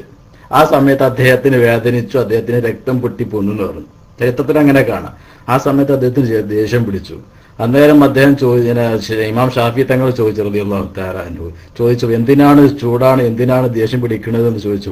അവിടെ നിന്ന് പറഞ്ഞു, എന്നെ അതുകൊണ്ട് മണ്ണ് കട്ടോണ്ട് എറിഞ്ഞില്ല, എനിക്ക് വേദനിച്ചു എന്ന് പറഞ്ഞു. അതെങ്ങനെ എനിക്കെങ്ങനെ വേദനിക്കാൻ, ഇന്ന മണ്ണ് കൊണ്ടുണ്ടാക്കിയൊരു വസ്തുവല്ലേ, ആ മണ്ണ് കൊണ്ടുണ്ടാക്കിയ ഒരു മണ്ണ് കട്ടോണ്ട് എറിഞ്ഞാൽ എനിക്ക് എങ്ങനെ വേദനിക്കുക എന്ന് പറഞ്ഞു പോയി. ഇതുപോലെ ഇദ്ദേഹത്തിന് ഇപ്പൊ ഇതിന്റെ ഉത്തരം കിട്ടണമെന്നുണ്ടെങ്കിൽ ഞാൻ മുമ്പ് ടെസ്റ്റ് അടിച്ച പോലെ ഇനി മരിക്കന്നെ വേണ്ടി വരും. മരിക്കാത്ത കാലത്തോളം ഇപ്പൊ 3 ദിവസമായിട്ട് മൂപ്പരാ പോയിന്റ് തന്നെ ഒരു മാറ്റം വന്നിട്ടില്ല. അങ്ങോട്ട് പറയുന്ന ഒരു കാര്യം ഉൾക്കൊള്ളാൻ കഴിയുന്നില്ല അല്ലേ? അങ്ങോട്ട് ബഹുമാനപ്പെട്ട കേൾക്കാര ഉസ്താദ്, പയ്യോടി ഉസ്താദ്, അതുപോലെ തന്നെ അബ്രാദ് സുഹൃത്ത്, മഞ്ചാടി സുഹൃത്തൊക്കെ പറഞ്ഞു കൊടുത്ത കാര്യങ്ങള് അങ്ങോട്ട് ഒരു കാര്യം റേഡിയോന്റെ മാരിയാണ്.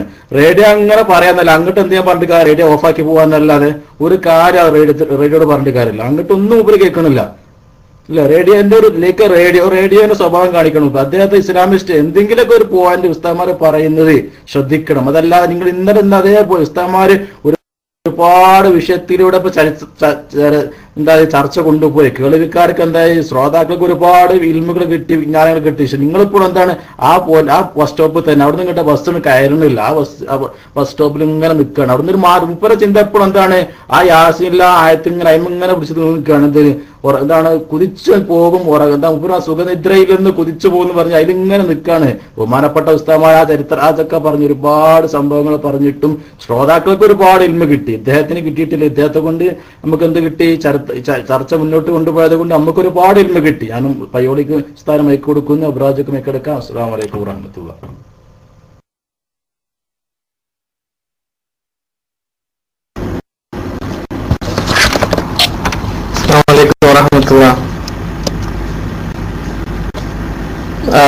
ഇസ്ലാമിസ്റ്റ്,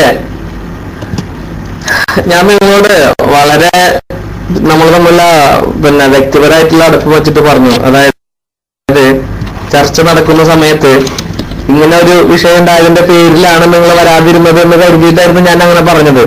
പക്ഷെ നിങ്ങൾ മൈക്കിലേക്ക് വരാതിരിക്കുമ്പോൾ എനിക്ക് തോന്നുന്നത് അത് മാത്രമല്ല. കാരണം നിങ്ങൾക്ക് സംസാരിക്കാൻ മൈക്ക് തരാം, എന്തുകൊണ്ട് മൈക്ക് വാങ്ങിച്ചു എന്നുള്ളതിന് വ്യക്തമായ കാരണം പറഞ്ഞിട്ട് നിങ്ങൾ മൈക്കിലേക്ക് വരാതിരിക്കുന്നത് കാണുമ്പോ നേരത്തെ പയ്യോളി ഉസ്താദ് പറഞ്ഞത് തന്നെ ആയിരിക്കണം സത്യം. അതായത് ഇതേ ഒരു ആശയം വെച്ചൊരു പക്ഷെ നിങ്ങൾക്ക് മുന്നോട്ട് പോവാൻ കഴിയുമെന്ന് തോന്നുന്നില്ല. നിങ്ങൾ കേൾക്കുന്നുണ്ടോ പറയുന്നത്? ഖബറിൽ ശിക്ഷയില്ല എന്ന് നിങ്ങൾക്ക് ഖുർആൻ കൊണ്ട് തെളിയിക്കാൻ കഴിയില്ല എന്നുള്ളത് ഇവിടെ ഇരിക്കുന്ന ആളുകൾക്ക് നിങ്ങൾക്ക് ഏകദേശം വ്യക്തമായി ബോധ്യപ്പെട്ടിട്ടുണ്ടായിരിക്കും. അത് നിങ്ങൾക്ക് ഏകദേശം ബോധ്യപ്പെട്ടിട്ടുണ്ടായിരിക്കും. പക്ഷെ നിങ്ങൾ ആ ജസ്റ്റ് ആയത്തിന്റെ അത് വെറുതെ പേസ്റ്റ് ചെയ്യുന്നത്. ഇനി ആ വിഷയത്തിൽ നിങ്ങൾക്ക് സംസാരിക്കാൻ താല്പര്യമില്ല, അത് വെറുതെ വേറെ വല്ല വിഷയമാണ് സംസാരിക്കാൻ താല്പര്യമില്ലെങ്കിൽ നമുക്ക് അതിന് വിരോധമൊന്നുമില്ല. നമുക്ക് അങ്ങനെ ആ വിഷയം സംസാരിക്കാം. മുമ്പ് നിങ്ങളോടൊരു കാര്യം ചോദിച്ചിട്ടുണ്ടായിരുന്നു, ആ വിഷയമായിട്ട് ബന്ധപ്പെട്ട് നിങ്ങൾക്ക് സംസാരിക്കാൻ താല്പര്യമുണ്ടെന്നുണ്ടെങ്കിൽ അതില് ആ വിഷയത്തിൽ സംസാരിക്കാം. നിങ്ങളെ എന്ത് ചെയ്യുന്നില്ല, നമ്മള് മൈക്ക് ചാടിയത് കാരണം പറഞ്ഞില്ലേ?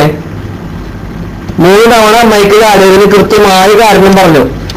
നിങ്ങൾക്ക് മനസ്സിലായില്ല എന്തുകൊണ്ട് മൈക്ക് ചാടിയതെന്ന്? കേൾക്കുന്ന ആളുകൾക്ക് മനസ്സിലായില്ല എന്തുകൊണ്ട് മൈക്ക് ചാടി? ഇന്നലെ മൈക്ക് ചാടിയിട്ടില്ലല്ലോ. ഇന്നലെ ഒരു വട്ടമാണ് മൈക്ക് എടുത്തിട്ടുണ്ടായിരിക്കും അല്ലെ?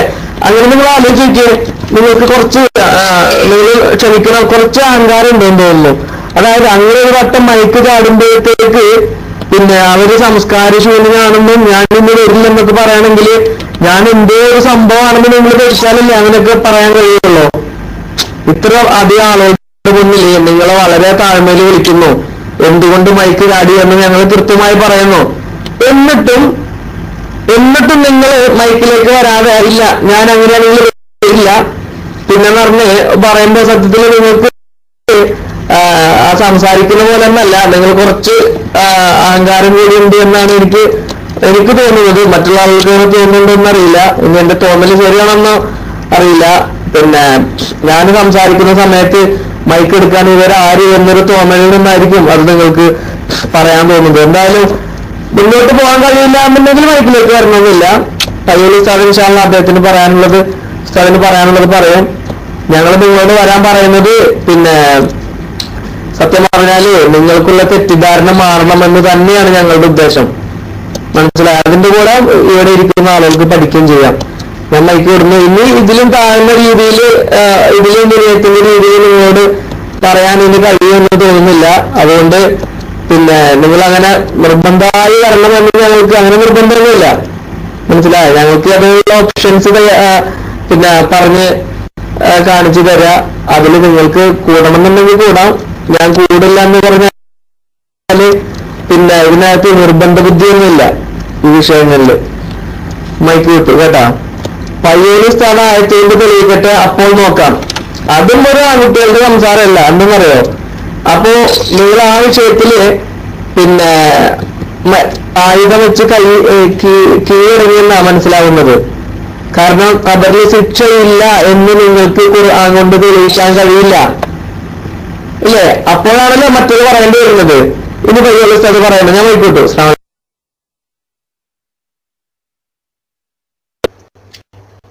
അസ്സലാമു അലൈക്കും വറഹ്മത്തുള്ളാഹി വബറകാതുഹു. മാഷാ അല്ലാഹ്, കറക്റ്റ് സത്യതാണ്. ഞാൻ ആയത്ത് കൊണ്ട് തെളിയിക്കട്ടെ, അപ്പൊ നോക്കാം. കാരണം ഈ വിഷയമായിട്ട് അഥവാ സുഖമുണ്ടോ ദുഃഖമുണ്ടോ ആ വിഷയം നമ്മളെ കൊണ്ട് മുണ്ടാൻ വയ്യ. ഹി കാനോട്ട് കണ്ടിന്യൂ, ഇല്ലേ? നിങ്ങൾക്ക് കണ്ടിന്യൂ ചെയ്യാൻ കഴിയില്ല, ഇല്ലേ? നിങ്ങൾക്ക് ഈ വിഷയത്തിൽ കണ്ടിന്യൂ ചെയ്യാൻ കഴിയില്ല. ഇനി ഞാൻ എന്ത് ചെയ്യണം? ഞാൻ ആയത്തോതണം. അപ്പൊ ആ വിഷയത്തിലേക്ക് വേണമെങ്കിൽ വരാം. അപ്പൊ ഈ മൈക്ക് ചാടിയതൊന്നും പ്രശ്നമല്ല. മൂപ്പർക്ക് ആ സമയത്ത് മൂപ്പര് നോക്കാം. അണ്ടാ, അപ്പൊ മൈക്ക് ചാട്ടമേ അല്ല നിങ്ങളുടെ പ്രശ്നം. നിങ്ങൾക്ക് കണ്ടിന്യൂ ചെയ്യാൻ ഈ വിഷയത്തിൽ കഴിയില്ല. അതാണ് അത് നിങ്ങൾ ബോധ്യപ്പെടുത്തി. ഇതാ നിങ്ങൾ തന്നെ ബോധ്യപ്പെടുത്തി. ഞാന് ഇനി ആയത്തോതുമ്പോ നിങ്ങൾക്ക് വരാം. കാരണം ഈ വിഷയം മാറിക്കിട്ടുമല്ലോ. ഈ വിഷയത്തിൽ നിങ്ങൾ കുടുങ്ങി. സത്യത്തിൽ നിങ്ങൾക്കത് ബോധ്യപ്പെട്ടോ? അതല്ലേ നിങ്ങളുടെ പ്രശ്നം? No problem. ഈ സബ്ജക്റ്റ് കണ്ടിന്യൂ ചെയ്യാൻ നിങ്ങളെ കൊണ്ട് സാധ്യമല്ല. ഇതിനേക്കാളും വലിയൊരു പ്രശ്നത്തിലേക്ക് നിങ്ങൾ ചാടാൻ പോകുന്നത് എന്നെങ്കിലും നിങ്ങൾ ഓർക്കണം. അല്ലാഹു തആല ഖൈറ് ചെയ്യട്ടെ. ഇനി ഞാൻ ഖുർആൻ വെച്ച് തെളിയിച്ചു തരാം. പറ്റുന്നോ? എന്നാ പിന്നെ കണ്ടിന്യൂ ചെയ്യ്. അവിടെ സുഖാണോ അല്ല ദുഃഖാണോ ഉണ്ടാവുന്നത്? കണ്ടിന്യൂ ചെയ്യ്. വെൽക്കം. റൈസാൻഡി എന്നാ റൈസാൻഡി ചെയ്. ഒന്നുമില്ല എങ്കിൽ അതിന് രേഖ വേണം. ഒന്നുമില്ല എന്നാണ് നിങ്ങൾ പറയുന്നതെങ്കിൽ അതിന് രേഖ പറയണം. എവിടെ രേഖ? ഒന്നുമില്ല എന്ന് അവിടെ സുഖവും ഇല്ല ദുഃഖവും ഇല്ല എന്നാണ് നിങ്ങൾ പറയുന്നത് എങ്കിൽ അതിന് രേഖ വേണം. നിങ്ങൾ ഓതിയതൊക്കെ സുഖമുണ്ട് എന്നുള്ളതിന് രേഖയാക്കിയിട്ടാ. കാരണം ഉറക്ക് സുഖാണ് എന്നാ നിങ്ങൾ പറയണത്. അവർക്ക് സുഖാണ്, എല്ലാവർക്കും അറിയാം അവർക്ക് സുഖാണ്. നിങ്ങൾ ഈ പറയുന്ന രേഖ ഒക്കെ സുഖമുണ്ട് എന്ന് തെളിയിക്കാനുള്ള രേഖയാണ്, ദുഃഖമില്ല എന്നാണ്. പിന്നെ ഒന്നുമില്ല എന്ന് പറയുമ്പോൾ എതിരാണ് നിങ്ങൾ പറയുന്നത്.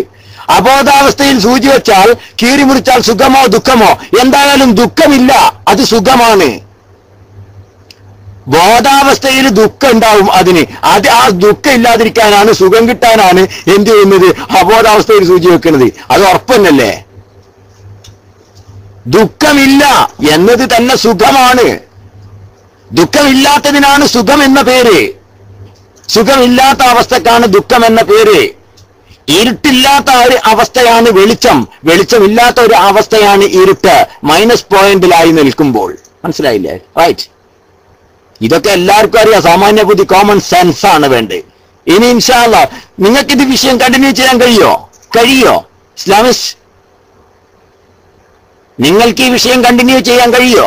കഴിയുമെങ്കിൽ എസ് അടിക്കോ ഓർ നോ പ്ലീസ്. നിങ്ങൾക്ക് കഴിയൂല, എനിക്കറിയാം നിങ്ങൾക്ക് കഴിയൂല. കാരണം നിങ്ങൾ അതുകൊണ്ടാണ് ഇപ്പൊ അതുമ്മ കുടുങ്ങിയപ്പോഴാണ് നിങ്ങൾ പിന്നെ മൈക്ക് ചാട്ടം പറഞ്ഞിട്ട് ഒഴിവായത്. അല്ലെങ്കിൽ നിങ്ങൾ ഈ ടെക്സ്റ്റ് അടിക്കില്ലായിരുന്നോ?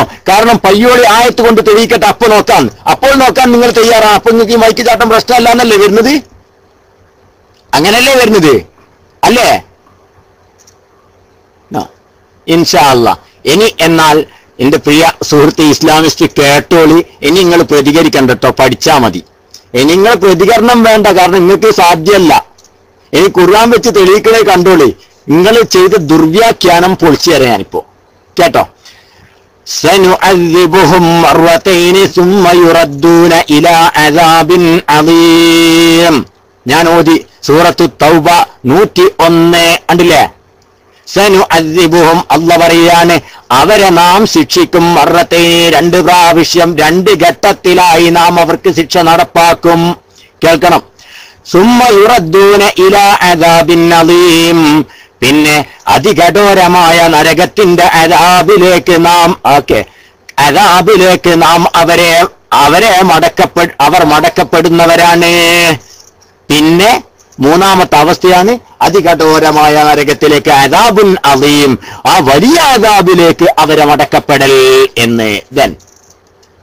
ഇത് വിശദീകരിച്ചു. ആ സമയത്ത് പ്രിയ സുഹൃത്ത് ഇസ്ലാമിസ്റ്റ് പറഞ്ഞു, എന്ത് അറിയോ? അത് ദുന്യാവിലുണ്ടാകുന്ന ഒന്നെന്തായിരുന്നു സുഹൃത്തുക്കളെ മൂപ്പര് പറഞ്ഞത്? ഒരു ശിക്ഷ എന്താണ്? ഈ 2 ശിക്ഷ, 2 ഘട്ടങ്ങളിലുള്ള ശിക്ഷ. ഒന്നെന്താണ്? നിന്ദ്യത. രണ്ടാമത്തത് അവർക്ക് എതിരിൽ ഇസ്ലാമിന്റെ വിജയം എന്നാണ് അദ്ദേഹം പറഞ്ഞത്. ഇത് ഖുർആനോ ഹദീസോ ഒന്നുമല്ല, മൂപ്പരെ വക പറഞ്ഞതാണ്. എന്നാൽ ഖുർആൻ പറഞ്ഞു ഈ ശിക്ഷ 2 അത് ഖുർആനാണ് വിശദീകരിക്കേണ്ടത്. ഖുർആൻ പറഞ്ഞു വഹഖ ബിആലി ഫിർഔന സൂഉൽ അദാബ്. സൂറത്ത് ഗാഫിറിന്റെ 45-46 നോക്കിക്കോ. വഹഖ ബിആലി ഫിർഔന സൂഉൽ അദാബ്. ആ ഫിർഔനിന്റെ കുടുംബത്തെ സൂഉൽ അദാബ് ചുറ്റി വരിഞ്ഞോ, അല്ലേ? സൂഉൽ അദാബ് വലിയ ഒരു ഏറ്റവും വൃത്തികെട്ട ശിക്ഷ. അതെവിടെയാണ്? ദുനിയാവിലാണ്. ദുനിയാവിൽ ഒരു ഘട്ടം കഴിഞ്ഞു. കണ്ടോ? ഒരു ഘട്ടം ദുനിയാവിൽ ഒരു ശിക്ഷ, അവരെ മുക്കിക്കൊല്ലുക എന്ന സൂഉൽ അദാബ് അവരെ കൊണ്ട്. മനസ്സിലായോ? 1. രണ്ടാമത്തെ അന്നാറു യുഅറളൂന അലൈഹാ ഗുദുവൻ വഅശിയ. രാവിലെയും വൈകുന്നേരവും പ്രഭാതത്തിലും പ്രദോഷത്തിലും അവരെ നരകത്തിന്റെ മേലിൽ വെളിവാക്കപ്പെടും. അതെവിടെയാ? അത് ദുന്യാവുന്നാണോ? രണ്ടാമത്തെ ശിക്ഷ അന്നാറു യുഅറളൂന അലൈഹാ ഗുദുവൻ വഅശിയ. പ്രഭാതത്തിലും പ്രദോഷത്തിലും, നമ്പർ നോക്കിയാണ്, പ്രഭാതത്തിലും പ്രദോഷത്തിലും അവരെ നരകത്തിന്റെ മേലിൽ വെളിവാക്കപ്പെടും. രണ്ടാമത്തെ ശിക്ഷ, രണ്ടാമത്തെ ഘട്ടം അതാണ്. ഇത് ദുനിയാവിലാണോ? അത് സുഹൃത്തുക്കളെ, ദുനിയാവിലാണോ? നരകത്തിൽ എന്റെ മേലിൽ അവരെ വെളിവാക്കപ്പെടുന്ന പറഞ്ഞത് ആണോ അല്ലേ? ദുനിയാവിൽ അങ്ങനെ അക്രമകാരികളെ നരകത്തിന്റെ മേലിലേക്ക് വെളിവാക്കപ്പെടലുണ്ടോ? ഇല്ല. അതാണ് ബർസഖ്. ഇനി 3ാമത്തേതോ വയൗമ തഖൂമുസ്സാഅ, ഖിയാമത്ത് നാൾ. ഉണ്ടോ? മറ്റേത് ഖിയാമത്തായിട്ട് മുമ്പുള്ള പറഞ്ഞു. വയൗമ തഖൂമുസ്സാഅ, ഖിയാമത്ത് നാളെ സമാഗതമായാൽ അദ്ഖിലൂ ആല ഫിർഔന അശദ്ദൽ അദാബ്, നരകത്തിലേക്ക് കൊണ്ടിടും. 3ാമത്തെ ശിക്ഷ. ഉണ്ടോ? സനുഅദ്ദിബുഹും മർറതൈനി, ഖുർആൻ വിശദീകരിച്ചു. ഒന്നെന്താണ്? ഒന്ന് ദുന്യാവിൽ തന്നെ കൊടുക്കുന്ന മുക്കിക്കൊല്ലൽ ശിക്ഷ. രണ്ടാമത്തത് ഖിയാമത്ത് നാളിന്റെ മുമ്പ് അവരെ നരകത്തിന്റെ മേലിൽ വെളിവാക്കപ്പെടുന്ന ശിക്ഷ. അത് ബർസഖിലാണ്. അല്ലാതെ ഖിയാമത്ത് നാളിന്റെ മുമ്പ് നരകത്തിന്റെ മേലിൽ അവരെ വെളിവാക്കപ്പെടുന്ന ശിക്ഷ ഇല്ല സഹോദര. അതുള്ളത് ബർസഖിലേ ഉള്ളൂ. അല്ലാതെ നരകത്തിന്റെ മേലെ ഇവിടെ മുജ്രിമീങ്ങളെ വെളിവാക്കപ്പെടുക എന്നത് ഇല്ല. രണ്ടാമത്തെ ശിക്ഷ അതാണ്. അത് കഴിഞ്ഞാൽ സുമ്മ യുറദ്ദൂന ഇലാ അശദ്ദിൽ അദാബ്, സുമ്മ യുറദ്ദൂന ഇലാ അദാബിൻ അദീം, ആ വലിയ അദാബിലേക്ക് അവരെ എറിയപ്പെടുന്ന സന്ദർഭം. മൂന്നാമത്തെ ശിക്ഷ മനസ്സിലായില്ലേ? ആ മൂന്നാമത്തെ ശിക്ഷയാണ് പരിശുദ്ധ ഖുർആൻ തന്നെ വിശദീകരിക്കുന്നത്. യൗമ തഖൂമുസ്സാഅ, ഖിയാമത്ത് നാൾ സമാഗതമാകുന്ന സമയത്ത് അദ്ഖിലു ആല ഫിർഔന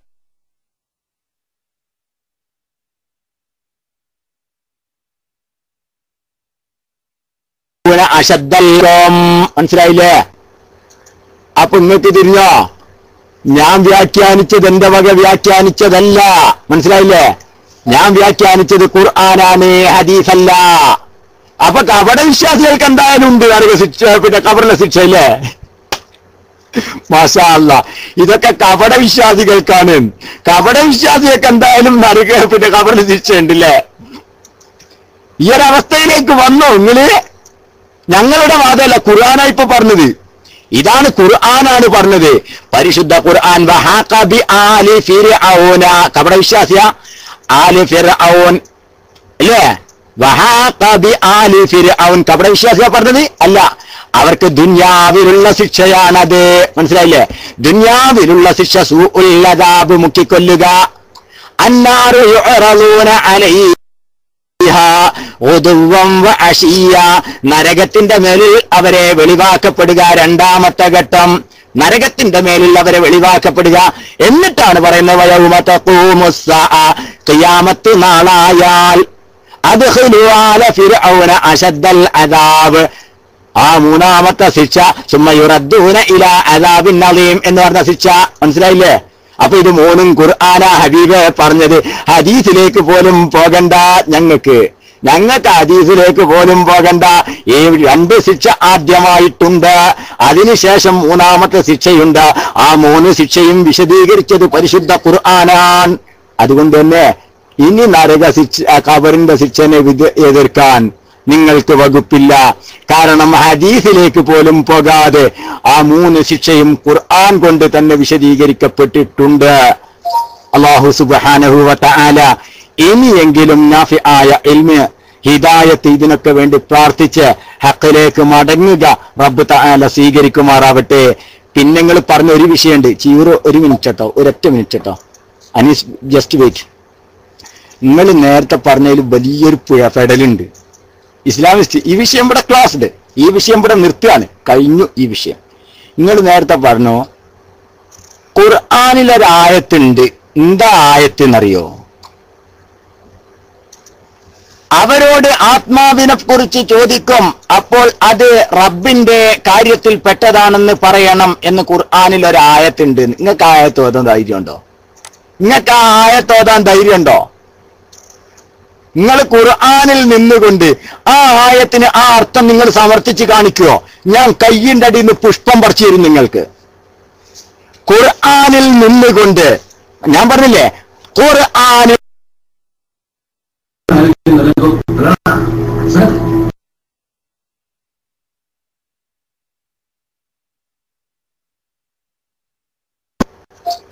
ഓക്കെ ജസാക്കുമുള്ള എത്തി ഉസ്താദ്, എത്തി. ഇടക്കൊന്ന് പോയതാണ്. ഓക്കെ വന്നു.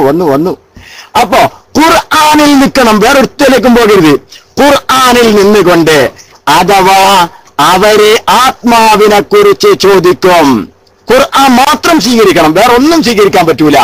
അപ്പോൾ ആ ആത്മാവ് അത് റബ്ബിന്റെ കാര്യത്തിൽ പെട്ടതാണ് എന്ന് ഖുർആനിലുണ്ട്. ആ അർത്ഥത്തിന് ഒരു ആയത്ത് എന്ന് തെളിയിക്കാൻ നിങ്ങൾക്ക് കഴിയുമോ? വെല്ലുവിളിക്കുന്നു. നിങ്ങളെ ഞാൻ വെല്ലുവിളിക്കുന്നു. അത് നിങ്ങൾക്ക് സാധിക്കും. ഖുർആനിൽ നിന്നുകൊണ്ട് നിങ്ങൾ സംസാരിക്കണം. കഴിയോ നിങ്ങൾക്ക്?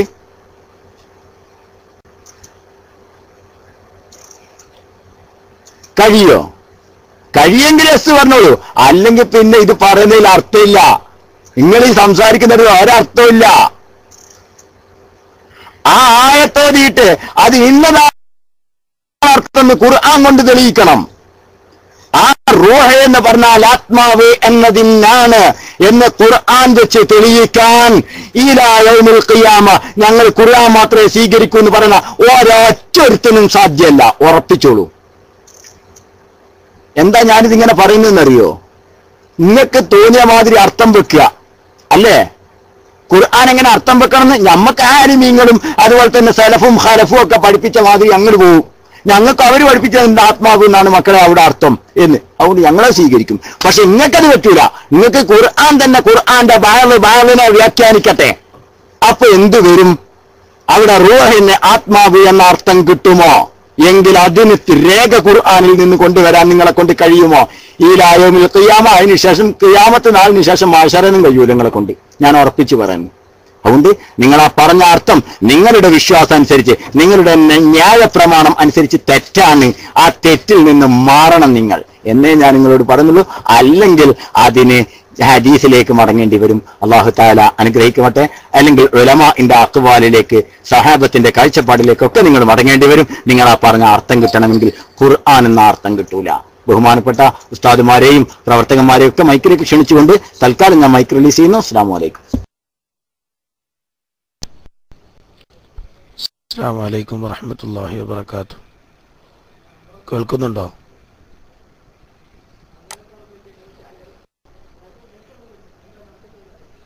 ഇസ്ലാമിസ്റ്റ് ഇവിടെ ഓതിയ ആയത്ത് യസ്അലൂനക അനിർ റൂഹി ഖുലിർ റൂഹു മിൻ അംരി റബ്ബി എന്നാണ്. വയ്യോളി ഉസ്താദ് ആവർത്തിച്ചിട്ടും ആയത്ത് ഓതാൻ അയാൾ തയ്യാറായിട്ടില്ല. ഈ ചർച്ച തുടങ്ങിയത് ഖബർ ശിക്ഷയില്ല എന്ന് പറഞ്ഞിട്ടാണ്. അപ്പൊ ഈ ഖബറിൽ പിന്നെ ശരീരങ്ങളൊക്കെ ദ്രവിച്ചു പോയാൽ ഇസ്ലാമിസ്റ്റിനോടാണ് ചോദ്യം, ആരാണ് പിന്നെ ശിക്ഷിക്കപ്പെടുന്നത്? നിങ്ങൾ പറഞ്ഞല്ലോ ഖബറിൽ ഇല്ല, ശിക്ഷയില്ല എന്നാണ് നിങ്ങളെ വാദം. അപ്പോ ശിക്ഷയില്ല എന്നുള്ള വാദം നിങ്ങൾക്ക് എങ്ങനെയാണ് കിട്ടിയത്? കാരണം റൂഹാണല്ലോ ശിക്ഷിക്കപ്പെടുന്നത്. യസ്അലൂനക റൂഹി, റൂഹിനെ കുറിച്ച് ചോദിച്ചാൽ അത് പടച്ചോന്റെ കാര്യമാണ്, അതിനെപ്പറ്റി പറയില്ല. പിന്നെ ശിക്ഷ ഇല്ല എന്നുള്ള നിങ്ങളുടെ വാദത്തിന്റെ അടിസ്ഥാനം എന്താണ്? അതൊന്നും അറിയാൻ വേണ്ടിയിട്ടാണ് ഞാൻ മൈക്ക് റിലീസ് ചെയ്യുന്നു. അസ്സലാമു അലൈക്കും.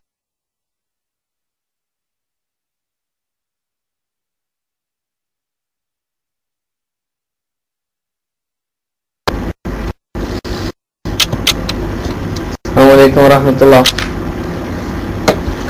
ഇസ്ലാമിസ്റ്റിന് മൈക്കിലേക്ക് വരില്ല. ഇസ്ലാമിസ്റ്റിന് ഈ വിഷയവുമായി ബന്ധപ്പെട്ട് എന്തായാലും സംസാരിക്കാൻ തയ്യാറാവില്ല എന്ന് തന്നെയാണ് പിന്നെ നമുക്ക് ബോധ്യപ്പെട്ടത്. കണ്ടാ, അദ്ദേഹം ടെക്സ്റ്റ് അടിക്കുന്നുണ്ടല്ലോ. ഇനി ഇസ്ലാമിസ്റ്റ് പിന്നെ നേരത്തെ കേൾവിക്കാർ ഉസ്താദ് ഒരു പിന്നെ സംസാരിക്കുന്ന സമയത്ത് മൈക്ക് എടുത്തെന്ന് പറഞ്ഞിട്ടാ, നിങ്ങൾ ഈ ടെക്സ്റ്റ് ഇങ്ങനെ നിങ്ങളുടെ അടുത്തുള്ളത് കോപ്പി പേസ്റ്റ് അടിച്ചിട്ട് കാര്യമൊന്നുമില്ലല്ലോ. ഇതിപ്പോ ഞങ്ങൾക്ക് പേരിവിടെ ഇങ്ങനെ. അത് നിങ്ങൾക്ക് യുക്തിഭദ്രമായിട്ട് ഇവിടെ ഇരിക്കുന്നു നിങ്ങളെപ്പോലും ബോധ്യപ്പെടുത്താൻ കഴിയുന്നില്ല നിങ്ങൾ പറയുന്ന ആശയങ്ങള്. കോപ്പി പേസ്റ്റ് അടിക്കാൻ എല്ലാവർക്കും ഒരു ജസ്റ്റ് സിസ്റ്റത്തിൽ കോപ്പി ചെയ്ത് വെച്ചാൽ എല്ലാവർക്കും അതെടുത്ത് പേസ്റ്റ് അടിക്കാൻ എന്താ പ്രശ്നമുള്ളത്? ആ പറയുന്ന ആശയം അത് സത്യമാണെന്ന് നിങ്ങൾക്കിവിടെ മൈക്കിൽ വന്ന് തെളിയിക്കാൻ കഴിയണം. അതിന് നിങ്ങൾക്കൊണ്ട് കഴിയുന്നില്ലല്ലോ. 3 ദിവസമായിട്ട് നിങ്ങൾക്കൊണ്ട് അതിന് കഴിഞ്ഞില്ല. ഇപ്പൊ ഇവിടെ നമ്മുടെ ചിയൂർ ഉസ്താദിനോട് പറഞ്ഞു, ചോദിച്ചു, പയ്യോൾ ഉസ്താദ് ചോദിച്ചു, കേൾവിക്കാർ ഉസ്താദ് ചോദിച്ചു കുറെ കാര്യങ്ങൾ. അതിനൊന്നും നിങ്ങൾ പ്രതികരിച്ചിട്ടില്ല. ഇനി പിന്നെ ആ വിഷയത്തിൽ നിങ്ങൾ ചർച്ചയ്ക്കില്ലെങ്കിൽ പിന്നെ നിങ്ങളോട് ചോദിക്കട്ടെ, നിങ്ങൾ പറഞ്ഞില്ലേ ഈ ഖുർആന്റെ അധ്യാപനങ്ങള് ഖിയാമത്ത് നാൾ വരാൻ നിലനിൽക്കും. നബി സല്ലല്ലാഹു അലൈഹി വസല്ലമ അന്ന് അറബിയിൽ പിന്നെ പ്രവാചകത്വത്തിലൂടെ പഠിപ്പിച്ച ഈ ഖുർആന്റെ അധ്യാപനങ്ങൾ ഖിയാമത്ത് നാൾ വരാൻ നിലനിൽക്കും എന്ന് നിങ്ങൾക്ക് വാദമുണ്ടല്ലോ, ഇല്ലേ? ഇല്ല, ഇസ്ലാമിസ്റ്റിന്റെ വാദമല്ലേ? അത് അല്ലാഹു കാത്തു സൂക്ഷിക്കുമെന്ന വാദമല്ലേ?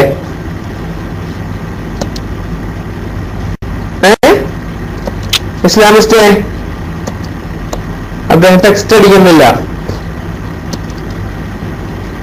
ഇസ്ലാമിസ്റ്റ് കേൾക്കുന്നില്ലേ? നിങ്ങൾക്ക് അങ്ങനെ ഒരു വാദമല്ലേ? അതെന്താണ് ഉണ്ടാത്തത്? അദ്ദേഹം എന്നോട് ഉണ്ടെന്ന് ഫോണിൽ പറഞ്ഞിട്ടുണ്ടായിരുന്നു. അദ്ദേഹം ഉണ്ടെന്ന് അടിക്കുന്നില്ല. ഓക്കെ, ഞങ്ങൾ തോറ്റു മുട്ടുമുടക്കിയിരിക്കുന്നു. മൈക്ക് വിട്ടു. അസ്സലാമു അലൈക്കും.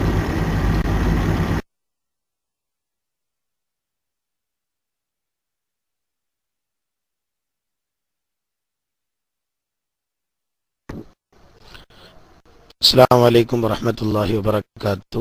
അദ്ദേഹം പറഞ്ഞത് ഇല്ലാത്ത വിഷയത്തിൽ ഞാൻ തെളിവ് വെച്ചെന്ന, ഞാനതല്ല ചോദിച്ചത്. റൂഹിന് ശിക്ഷയില്ല എന്നുള്ള ഒരു വാദമാണ് അദ്ദേഹം പറഞ്ഞത്. ഖബറിൽ ശിക്ഷയില്ല.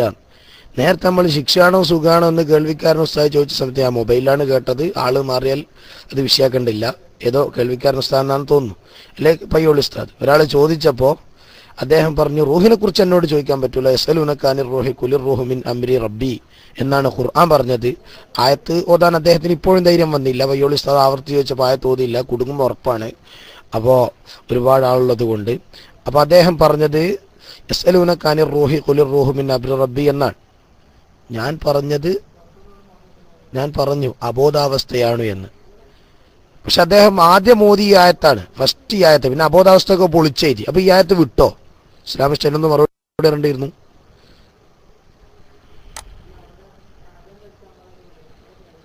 ഈ ആയത്ത് അദ്ദേഹം വിട്ടോ? യോളിസ്ത പറഞ്ഞപ്പോ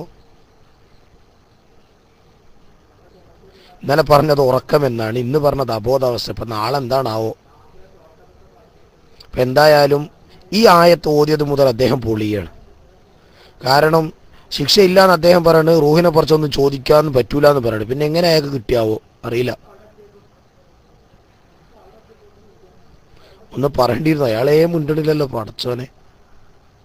മിസ്റ്റർ ഇസ്ലാമിസ്റ്റ്,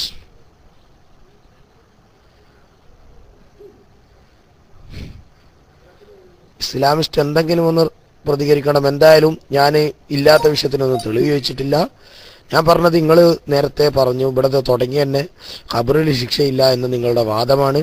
അപ്പം ഞങ്ങൾ അങ്ങോട്ട് നേരത്തെ ഉസ്താദ് ചോദിച്ചപ്പോൾ ഖബറിലെ റൂഹിൻ്റെ അവസ്ഥ എന്താണെന്ന് ചോദിച്ചപ്പോൾ നിങ്ങൾ പറഞ്ഞു റൂഹിനെ കുറിച്ച് ചോദിക്കാൻ പറ്റില്ല. പിന്നെ ശിക്ഷ ഇല്ല എന്നുള്ള നിങ്ങളുടെ വാദത്തിന് ഏതായത്താണ് നിങ്ങൾ തെളിവായി കൊണ്ടുവന്നത്? റൂഹിനെ കുറിച്ച് ചോദിക്കാൻ പറ്റൂല നിങ്ങൾ പറഞ്ഞിരിക്കെ ഏതായത്താണ്, അല്ല എന്ത് തെളിവാണ് നിങ്ങൾക്കുള്ളത്?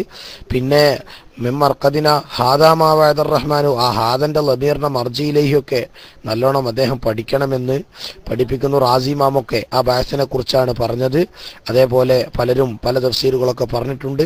എന്തായാലും ഈ ഒരു ചോദ്യം പിന്നെ യസ്അലൂനക റൂഹി, ആ റൂഹിനെ കുറിച്ചൊന്നും ചോദിക്കാൻ പറ്റൂല. അപ്പം പിന്നെ നിങ്ങൾക്ക് ഇതെങ്ങനെയാണ് ലഭിച്ചത് ശിക്ഷയില്ല എന്നുള്ള വാദം എന്ന് നിങ്ങൾ വ്യക്തമാക്കണം. ഒരുപാട് ആളുകൾ ആ മറുപടിക്ക് വേണ്ടി കാത്തു നിൽക്കുകയാണ്. അല്ലാഹു സുബ്ഹാനഹു വ തആല മറുപടി പറയാനുള്ള തൗഫീഖ് നൽകട്ടെ. ഒന്നില്ല നമ്മൾ എന്തെങ്കിലും ഒന്ന് റെസ്പോണ്ട് ചെയ്യാനുള്ള തൗഫീഖെങ്കിലും അല്ലാഹ് നിങ്ങൾക്ക് നൽകട്ടെ. ആമീൻ. ഞാൻ മൈക്ക് റിലീസ് ചെയ്യുന്നു. അസ്സലാമു അലൈക്കും.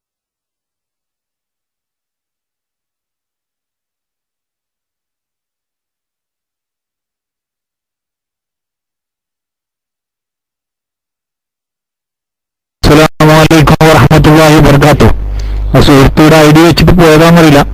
കാരണം സംഭവം തീരെ ഇത്ര സമയം അയാൾ വെറും മലയാളം മാത്രം ടെസ്റ്റ് അടിച്ചിട്ട് അല്ലെങ്കിൽ മലയാളത്തിൽ ഏതോ ഒരു ബുക്ക് വായിച്ചിട്ടാണ് നമ്മുടെ ഉസ്താദുമാർ വളരെ ക്ഷമമായി.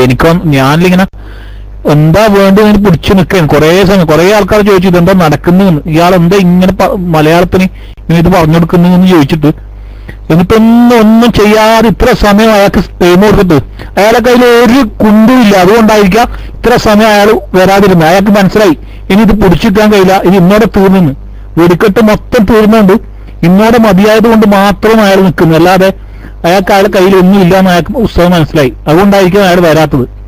ഇത്ര സമയം അയാൾക്ക് ഇന്നലെ മുതൽ എത്ര ചർച്ച നടക്കുന്ന സമയം കഴിഞ്ഞു. സാധാരണ സുഹൃത്തെ ഇത് മാത്രമല്ല, റേഡിയോയിലൂടെ ഒരുപാട് പേര് കണ്ടു നിൽക്കുന്നുണ്ട്, കേട്ടുകൊണ്ടുകൊണ്ടിരിക്കുന്നുണ്ട്. അതൊന്നും ജനങ്ങൾ കേൾക്കുമോ? നിങ്ങൾ പറയുന്ന മാത്രം ഒരു ഉച്ചഭാഷണി പോലെ റേഡിയോ പോലെ കേട്ടു നിൽക്കാനല്ല, മറ്റുള്ളവർക്ക് ഇതെന്താണെന്ന് മനസ്സിലാക്കി കൊടുക്കാനുള്ള ടൈം കൂടി ഉണ്ട്. ബൈബിൾസ് വന്നിട്ടുണ്ട്. ഓക്കെ, അതിന്റെ ക്ഷമ വളരെ അധികമാണ് ബൈബിൾസ്താദിന്റെ. അത് സഹിക്കണമാ. മാഷാ അല്ലാഹ്, അല്ലാഹു ബർക്കത്ത് ചെയ്ത് കൊടുക്കട്ടെ. ഇത്ര സമയം നിങ്ങൾക്ക് വേണ്ടിക്ക് ഒരു ഹിദായത്തിന്റെ വിഷയത്തിന് വേണ്ടി മാത്രമേ നിങ്ങൾക്ക് ഇത്ര സമയം ബൈബിൾസ്താദ് ടൈം വന്നത്. ഓക്കെ, അസ്സലാമു അലൈക്കും വറഹ്മത്തുള്ളാഹി വബറകാതുഹു.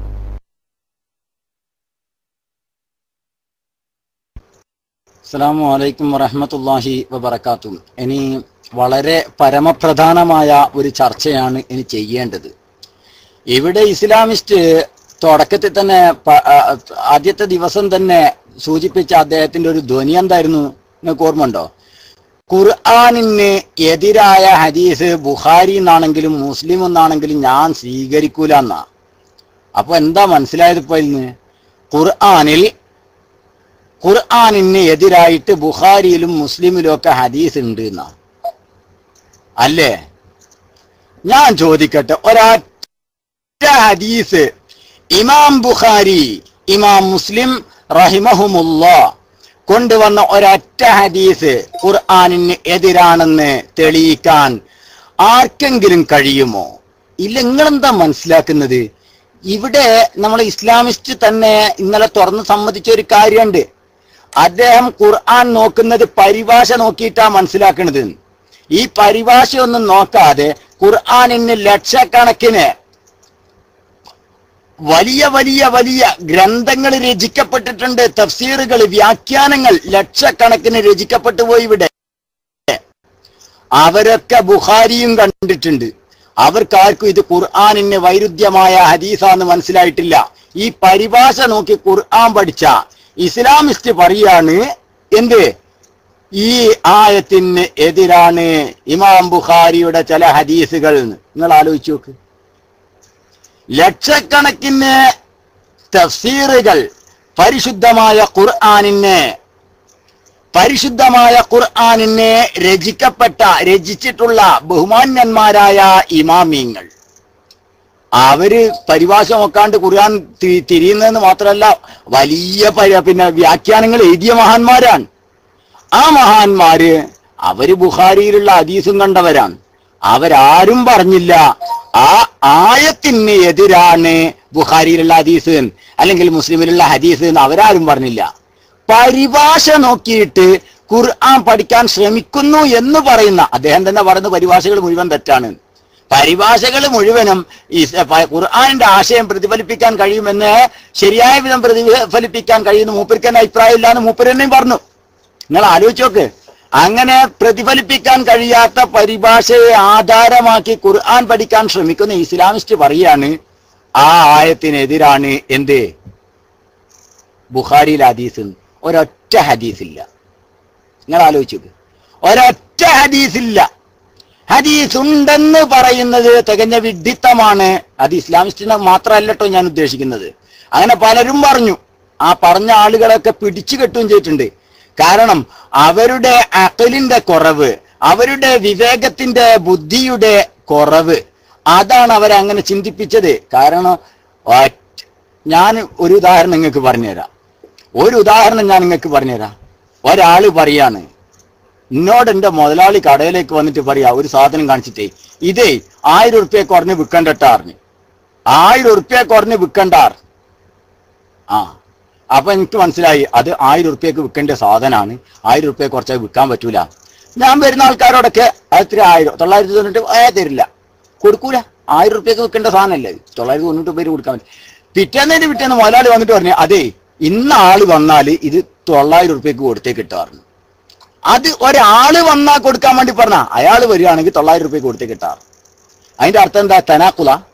ഇത് പരസ്പരം വൈരുദ്ധ്യ അല്ല. അത് അയാൾക്ക് മാത്രമുള്ള പ്രത്യേകതയായിരുന്നു, അദ്ദേഹത്തിന് മാത്രമുള്ള ഒരു പ്രത്യേക. കാരണം മൂപ്പര് ബിൽഡിങ്ങിന്റെ ഓണറാണ്, കടന്റെ കഫാലയാണ്. അതുകൊണ്ട് മൂപ്പരുടെ 900 വാങ്ങിയാൽ മതി എന്നാ പറഞ്ഞതിന് അർത്ഥമുള്ളൂ. ഇത് വൈരുദ്ധ്യാന്ന് മനസ്സിലാക്കിയാൽ അവന്റെ ബുദ്ധി എന്താ? അപ്പൊ ഇന്നലെ 1000 കൊടുക്കാൻ പാടുള്ളൂ എന്ന് പറഞ്ഞ മുതൽ തന്നെ ഇന്ന് 900 കടന്റെ ഓണർക്ക് കടന്റെ കഫാലക്ക് കൊടുക്കാൻ വേണ്ടി പറഞ്ഞപ്പോ മുതലാളി വൈരുദ്ധ്യം പറഞ്ഞതാ? അല്ല, വൈരുദ്ധ്യം പറഞ്ഞല്ല, അത് അയാൾക്കുള്ള ഒരു പ്രത്യേകതയായിരുന്നു. ഇങ്ങനെ വ്യാഖ്യാനിക്കപ്പെടേണ്ട പലതും ഉണ്ടായിരുന്നോ? അത് ഭാഷയാണ്. ഇതൊക്കെ ഭാഷാപരം. ഭാഷ അറിയണം.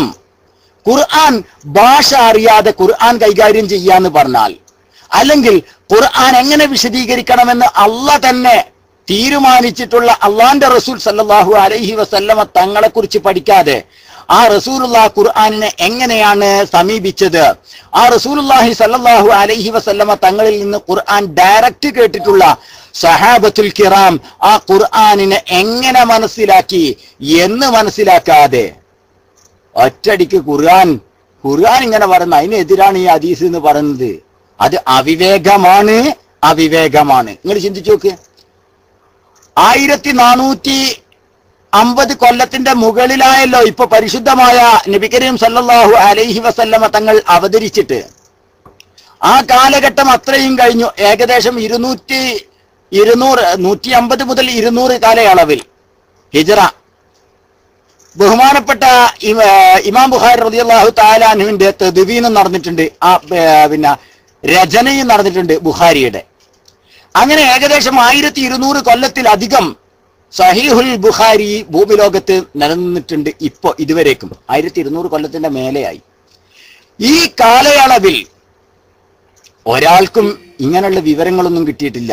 കാരണം ഖുർആനും ഹദീസും മനസ്സിലാക്കി ഇവർക്കൊന്നും ഇങ്ങനെയുള്ള ഒരു വിവരം കിട്ടിയിട്ടില്ലായിരുന്നു. ഇതൊക്കെ എതിർപ്പുണ്ട് എന്നുള്ളത്. ഇത് കുറച്ച് ആൾക്കാർ പരിഭാഷ നോക്കിയിട്ട് പറയാൻ നിൽക്കുക. അപ്പൊ ആർക്ക് തെറ്റുപറ്റിയെന്നാ മനസ്സിലാക്കണ്ടേ നമ്മളിവിടെ? നിങ്ങൾ ആലോചിച്ചു, ആർക്കാണ് തെറ്റുപറ്റിയത്? ചിലര് പറയും ബുഖാരിയില് തആറുദുണ്ട്. തആറുദ് എന്ന് പറഞ്ഞാൽ എന്താ അറിയോ? എതിര്. ഒരു ഉദാഹരണം ഞാൻ പറഞ്ഞുതരാം. മഹാനായ സുലൈമാൻ നബി അലൈഹി സ്വലാത്തു വസ്സലാം ഒരു രാത്രിയിൽ 100 പെണ്ണുങ്ങളുമായി സംസർഗത്തിൽ ഏർപ്പെടാറുണ്ട്. സഹീഹുൽ ബുഖാരി ഒരു ഹദീസ്. അതേ ബുഖാരി തന്നെ കാണാം 60 പെണ്ണുങ്ങളുമായി അല്ലെങ്കിൽ 70 പെണ്ണുങ്ങളുമായി എന്ത് ചെയ്യാറുണ്ട്? സംസർഗത്തിൽ ഏർപ്പെടാറുണ്ട്. ഹദാ തനാഖുദും ബയ്യിനുൻ. ഇതാണ് വാദം. നിങ്ങൾ ആലോചിച്ച് നോക്കി, ഇതാണ് വാദം. ഹാദാ തനാഖുദും ബയ്യിനുൻ. ഇത് വ്യക്തമായ എതിരാണ്, പരസ്പര വൈരുദ്ധ്യമാണ്. നിങ്ങൾ ആലോചിച്ചു, ഒറ്റടിക്ക് നിങ്ങൾക്കും തോന്നിയില്ലേ? അത് ശരി, ഒരാ ഹദീസ് പറയാണ് 100 എന്ന്, അതേ ഹദീസിന്റെ താഴത്ത് തന്നെ പറയാ 60 അല്ലെങ്കിൽ 70. ഇത് വൈരുദ്ധ്യല്ലേ സുഹൃത്തുക്കളെ? അല്ലേ? കാഴ്ചപ്പാടിൽ ആണ് എന്ന് പറയുന്ന ആൾക്കാർ എസടിക്ക്. കാരണം നിഷ്പക്ഷമായിട്ട് ഹദീസിലേക്കല്ല ഞാൻ പോകുന്നത്. 100 എന്ന് ഒരുത്തർ പറഞ്ഞു, ഒരുത്തർ 60 എന്നും പറഞ്ഞാല് അത് വൈരുദ്ധ്യല്ലേ? ബുഖാരി ആയതുകൊണ്ട് ശൂന്യെ കടിക്കാൻ ബേജാറുണ്ടാവും. അടിച്ചോളി, നിങ്ങളെ മാനസികാവസ്ഥയ്ക്ക് വെച്ചിട്ട് അടിച്ചോളി. അതിന്റെ ശരി ഇപ്പൊ നമ്മൾ പറഞ്ഞുതരാലോ. 100% അത് വൈരുദ്ധ്യാണ്. ഇതാ ഇവരെ തോന്നല് വരുന്നത് ഇവിടെയാണ്. അത് വൈരുദ്ധ്യാന്ന് തോന്നിപ്പോയി ഇവർക്ക്. നിങ്ങൾ ആലോചിച്ച് നോക്കിയ. എന്നാ നിങ്ങളൊരു കാര്യം ചിന്തിക്കുക, ഒരു കാര്യം ആലോചിച്ചൂടെ? ഇമാം ബുഖാരി റളിയല്ലാഹു തആല അൻഹുവിനെ കുറിച്ച് അതീവ ബുദ്ധിമാനും അങ്ങേയറ്റം ഖുവ്വത്ത് ഹാഫിള വല്ലാതെ ഉള്ള മഹാനും ആയിരുന്നു എന്ന് ആ കാലഘട്ടത്തിലുള്ള മുആസിരീങ്ങൾ, അദ്ദേഹത്തിന്റെ കാലഘട്ടത്തിലെ ചരിത്രകാരന്മാർ മൊത്തം പറയുന്നുണ്ട്. മൂപ്പര് ഈ കിതാബ് എഴുതിയപ്പോ അതിൽ ഈ വൈരുദ്ധ്യം അദ്ദേഹം കൈകൊണ്ട് എഴുതി ഉണ്ടാക്കിയാണല്ലോ. അപ്പം പടച്ചോനെ, ഞാൻ ആദ്യം 100 എഴുതിയനല്ലോ, പിന്നെ അതിന്റെ എതിരായിട്ട് ഇപ്പൊ 60 എഴുതിയ വിഷമാവൂലേ എന്ന് മൂപ്പര് ചിന്തിക്കൂലേ? സ്വാഭാവികം. എഴുതുമ്പോ അത് മറന്നുപോയി എന്ന് വിചാരിക്കുക. ഈ പരിശുദ്ധമായ സഹീഹുൽ ബുഖാരി ഏകദേശം 10-60 പ്രാവശ്യത്തോളം ചരിത്രം നോക്കിയാൽ കാണാം.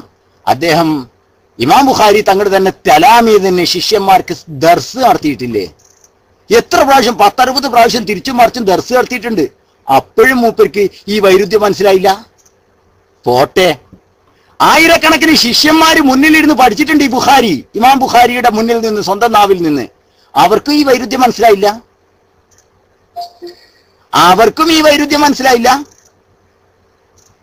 നിങ്ങൾ ആലോചിക്കുക.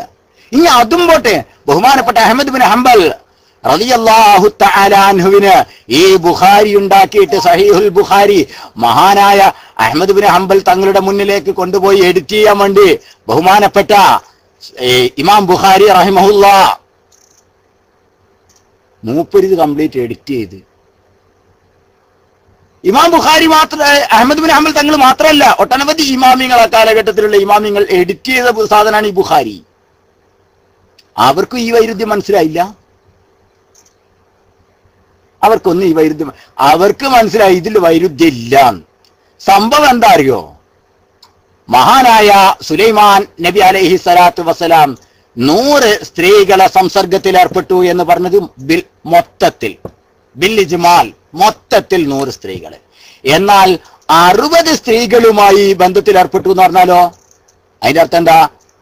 സിത്തൂന മിനൽ ഹറാഇരി, അഥവാ 60 പെണ്ണുങ്ങൾ സ്വതന്ത്ര സ്ത്രീകളും ഭാര്യമാരും ആയിരുന്നു. 40 അടിമ സ്ത്രീകളാണ്. അടിമ സ്ത്രീകളടക്കം 100. അടിമ സ്ത്രീകളില്ലാത്ത സ്വതന്ത്ര സ്ത്രീകളെ കുറിച്ച് ചർച്ച വന്നെടുത്താണ് 60 സ്വതന്ത്ര സ്ത്രീകൾ ഭാര്യമാരായിരുന്നു. മനസ്സിലായില്ലേ?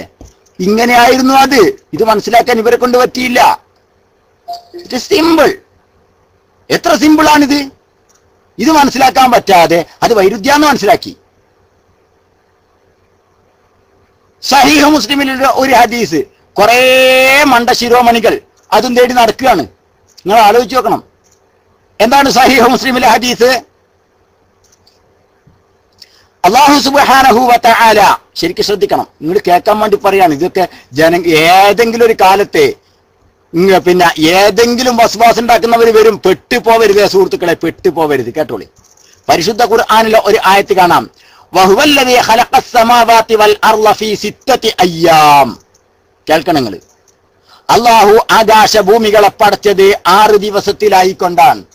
അല്ലേ? വഹുവല്ലദീ ഖലഖസ് സമാവാതി വൽ അർള ഫീ സിത്തത്തി അയ്യാം. 6 ദിവസങ്ങളിലായിക്കൊണ്ടാണ് ആകാശ ഭൂമികളെ അല്ലാഹു തആല പടച്ചത്.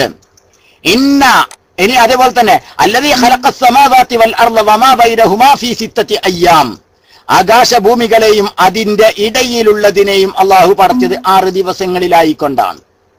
എന്നാൽ സഹീഹ് മുസ്ലിമിൽ ഹദീസ് കാണാം, സഹീഹ് മുസ്ലിമിൽ ഹദീസ് കാണാം. ഞാൻ പറയുന്ന എണ്ണിക്കോൾ സല്ലല്ലാഹു അലൈഹി ഫഖാല, എന്നിട്ട് നബി തങ്ങൾ പറഞ്ഞു, ഖലഖല്ലാഹു അസ്സ വജല്ല അത്തുർബത യൗമസ്സബ്ത്. ശനിയാഴ്ച ദിവസത്തിലാണ് അല്ലാഹു ഭൂമിയെ പടച്ചത്. തുർബത്ത്, മണ്ണിനെ, ഭൂമിയെ പടച്ചത്. എത്ര ദിവസമായി? എത്ര ദിവസമായി സുഹൃത്തുക്കളെ? 1. എണ്ണണം കേട്ടോ, എണ്ണണം. അല്ലാഹു യൗമുസ്സബ്ത്, ശനിയാഴ്ച, 1 ദിവസം, 1. എണ്ണിക്കോളൂ. വഖലഖ ഫീഹൽ ജിബാല യൗമൽ അഹദ്. ഞായറാഴ്ച പർവ്വതങ്ങളെ സൃഷ്ടിച്ചു. എത്രയായി? 2. എണ്ണണം. ഞായറാഴ്ച പർവ്വതങ്ങൾക്ക് സൃഷ്ടിപ്പ് നൽകി. 3-മത്തേത് ഇനി പറയാൻ പോവുക. വഖലഖ ശജറ യൗമൽ ഇത്നൈൻ. തിങ്കളാഴ്ച ദിവസത്തിൽ ഷജറുകളെ, മരങ്ങളെ അല്ലാഹു പടച്ചു. എത്രയായി? 3. വഖലഖൽ മക്റൂഹ യൗമസ്സലാസ. ചൊവ്വാഴ്ച ദിവസം വെറുക്കപ്പെടുന്ന മുഴുവൻ വസ്തുക്കളെയും പടച്ചു. യൗമസ്സലാസ വേണ്ടത്. ചൊവ്വാഴ്ച ദിവസത്തിലേക്ക് എത്രയായി? 4 വഖലഖൻ നൂറ യൗമൽ അർബഅ. പ്രകാശത്തെ പടച്ചത് ബുധനാഴ്ചയാകുന്നു. ഇപ്പൊ എത്രയായി? 5. വബസ്സ ഫീഹ ദവാബ യൗമൽ ഖമീസ്.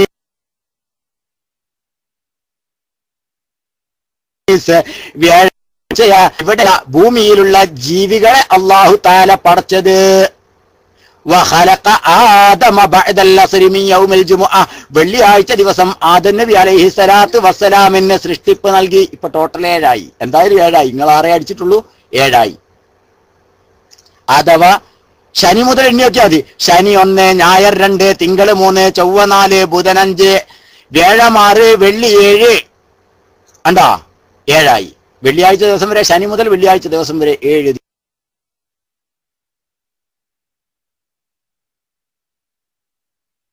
ദിവസമായി. അല്ലാഹ് പറഞ്ഞതോ എത്ര ദിവസമാണ്? അതിന്റെ ഇടയിലുള്ളതിനെയും ഞാൻ പഠിച്ചത് എത്ര ദിവസത്തിലാണ്? 6. ഇമാം മുസ്ലിം പറഞ്ഞപ്പോഴോ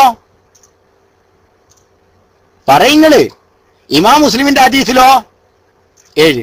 നമ്മൾ ഖുർആൻ സ്വീകരിക്കണോ ഇമാം മുസ്ലിമിന്റെ ഹദീസ് സ്വീകരിക്കണോ? ഹദാ തനാഖുലുൻ ബയ്യിനൻ. ഇത് വ്യക്തമായ എതിരാണ്. ഉണ്ടോ? ആ രണ്ടും കൂടി എങ്ങനെയാ സ്വീകരിക്കൽ ചെയ്യലനെ? ഇമാം മുസ്ലിം പറയും 7 ദിവസമാണ്. 7 ദിവസം കൊണ്ടാണ് ഇതൊക്കെ പഠിച്ചത്. അല്ലാഹ് പറയാ അല്ല 6 ഉള്ളൂ. ഇതേതാ നമ്മൾ സ്വീകരിക്കേണ്ടത്? നിങ്ങൾ പറയ്. ഈ ചോദ്യങ്ങളോട് ചോദിച്ചാൽ വസ്വാസായില്ലേ? വസ്വാസായില്ലേ? നിങ്ങൾ ചിന്തിക്ക്. ഖുർആനെതിരുള്ള ആ ഹദീസ് അപ്പത് കാണിക്കണ ഹദീസ് അത്. അത് വേറെ ഉണ്ട്. അത് വേറെ ഇത്. ഇതിപ്പോ നിങ്ങൾ വസ്വാസായില്ലേ?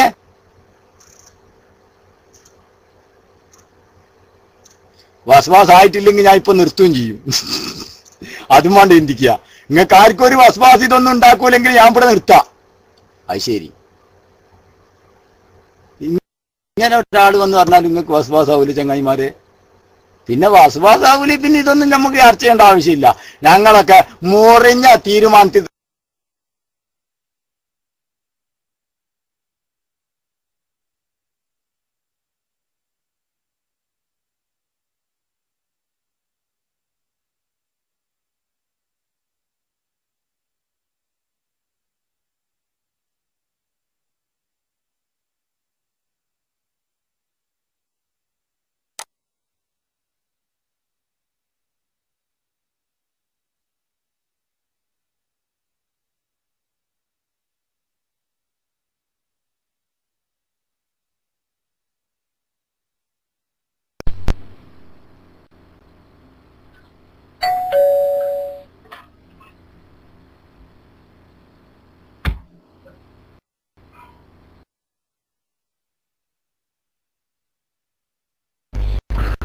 അല്ല, അയാൾ എന്തോ പറയുന്നുണ്ടായിരുന്നു, എനിക്കൊന്നും കേൾക്കുന്നുണ്ടായിരുന്നില്ല. എന്തോ സംഭവിച്ചെന്ന് എനിക്ക് മനസ്സിലായില്ല. കുറച്ച് സമയമായി.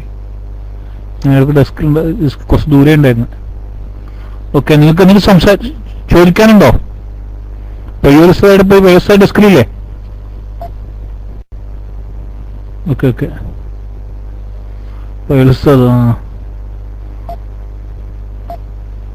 Okay okay. വ്യവസായം ബോൺസ് ചെയ്തിട്ട് അൺബോൺസ് ചെയ്യാനുണ്ട് ഇൻഷാ അല്ലാഹ്.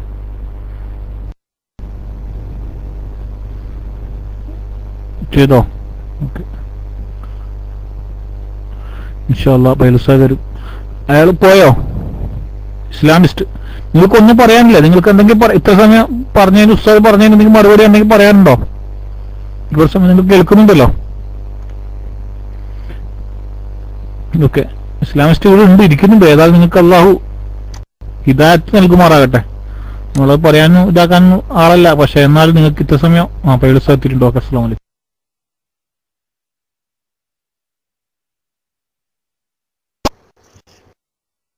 അസ്സലാമു അലൈക്കും വറഹ്മത്തുള്ളാഹി വബറകാതുഹു. അപ്പോഴേ ഞാൻ പറഞ്ഞത്, അപ്പൊ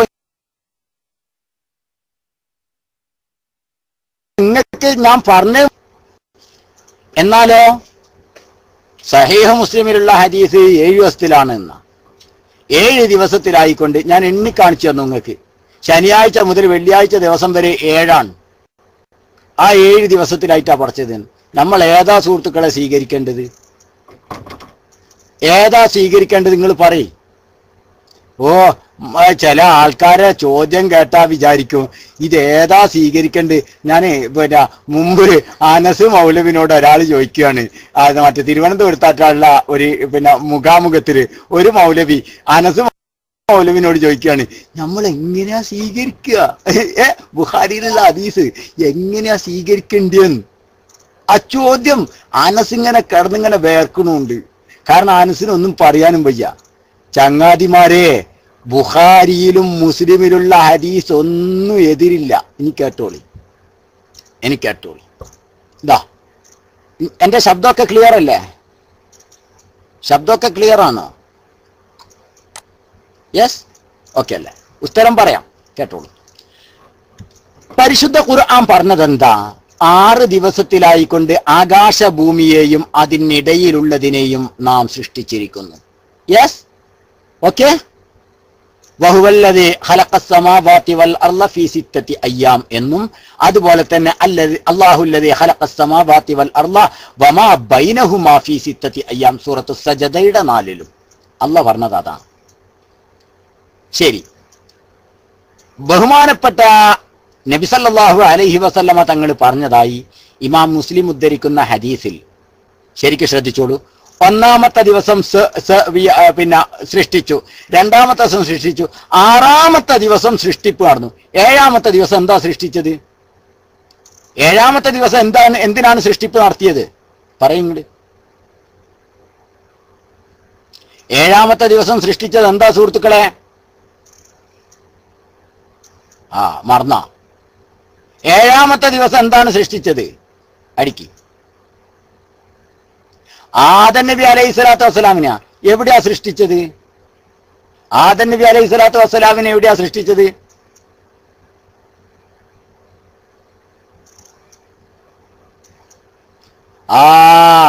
അത് ഭൂമിയിലും അല്ല, ആകാശത്തിലും അല്ല, ഭൂമിയിലും അല്ല, അതിന്റെ ഇടയിലും അല്ല. ആകാശഭൂമിയെയും അതിനിടയിലുള്ളതിനെയും പടച്ചതാണ് 6 ദിവസത്തിലായിക്കൊണ്ട്. എന്നാൽ ആദം നബി അലൈഹി സ്വലാത്തു വസ്സലാം ഇതിൽ പെടുന്നതല്ല. ആകാശത്തിലും അല്ല, ഭൂമിയിലും അല്ല പടച്ചത്. മനസ്സിലായില്ലേ? അതിന്റെ ഇടയിലും അല്ല പടച്ചിട്ടുള്ളത്. മറിച്ച് അത് അള്ളാഹു ഉദ്ദേശിച്ച അതിനപ്പുറത്തുള്ള ഒരു സ്ഥലത്താണ്. മനസ്സിലായില്ലേ? അതിനപ്പുറത്തുള്ള ഒരു സ്ഥലം, അതും കൂടി ചേർത്തുകൊണ്ടാണ് ഈ 7 പറഞ്ഞത്. വിഷയം മനസ്സിലായോ? ആദം നബി അലൈഹി സ്വലാത്തു വസ്സലാമിന്റെ സൃഷ്ടിപ്പ് ചേർത്തുകൊണ്ടാണ് 7 പറഞ്ഞത്. എന്നാൽ അത് ചേർക്കാതെയാണ് ഖുർആൻ പറഞ്ഞത്. കാരണം അതിന് ഖുർആൻ പറഞ്ഞ ആകാശത്തിനെയും ഭൂമിയെയും അതിനിടയിലുള്ളതിനെയും പടച്ച കാര്യമാണ്. എന്നാൽ ഇതിലൊന്നും പെടാത്ത ഒരു സ്ഥലത്താണ് അല്ലാഹു സുബ്ഹാനഹു വ തആല ആദമിനെ പടച്ചത്. മനസ്സിലായില്ലേ? അതും കൂടി ചേർക്കുമ്പോൾ 7 ആവും. അത് ചേർക്കാതിരുന്നാൽ 6 ആകുള്ളൂ, എതിരില്ല. ഇത് മനസ്സിലാക്കാൻ തലന്റെ ഉള്ളില് ചകരിച്ചോറാകാഞ്ഞാ മതി. ഇത് മനസ്സിലാക്കാൻ ചകരിച്ചോറാവാഞ്ഞാ മതി. ഇപ്പൊ നിങ്ങളെ പ്രശ്നം തീർന്നോ? നിങ്ങൾക്ക് ഞാൻ പറഞ്ഞ ഉത്തരം മനസ്സിലായോ? അതെങ്ങനെ പൊളിയും, അതെങ്ങനെയാ പൊളിയാ നിങ്ങൾക്ക് മനസ്സിലായോ? ഇനി അത് മനസ്സിലാവാത്ത ആരെങ്കിലും ഉണ്ടെങ്കിൽ ഒരു നോ അടിച്ചോളൂ. നോ അടിക്കുക. മനസ്സിലാവാത്ത ആരെങ്കിലും ഉണ്ടെങ്കിൽ ഒരു നോ അടിക്കുക. ആരും ഇനി കുറവാന്ന് വിചാരിച്ചിട്ട് അടിക്കാണ്ട് കണ്ടോ. കാരണം ഉള്ള വസ്വാസ് പോയി കിട്ടണം.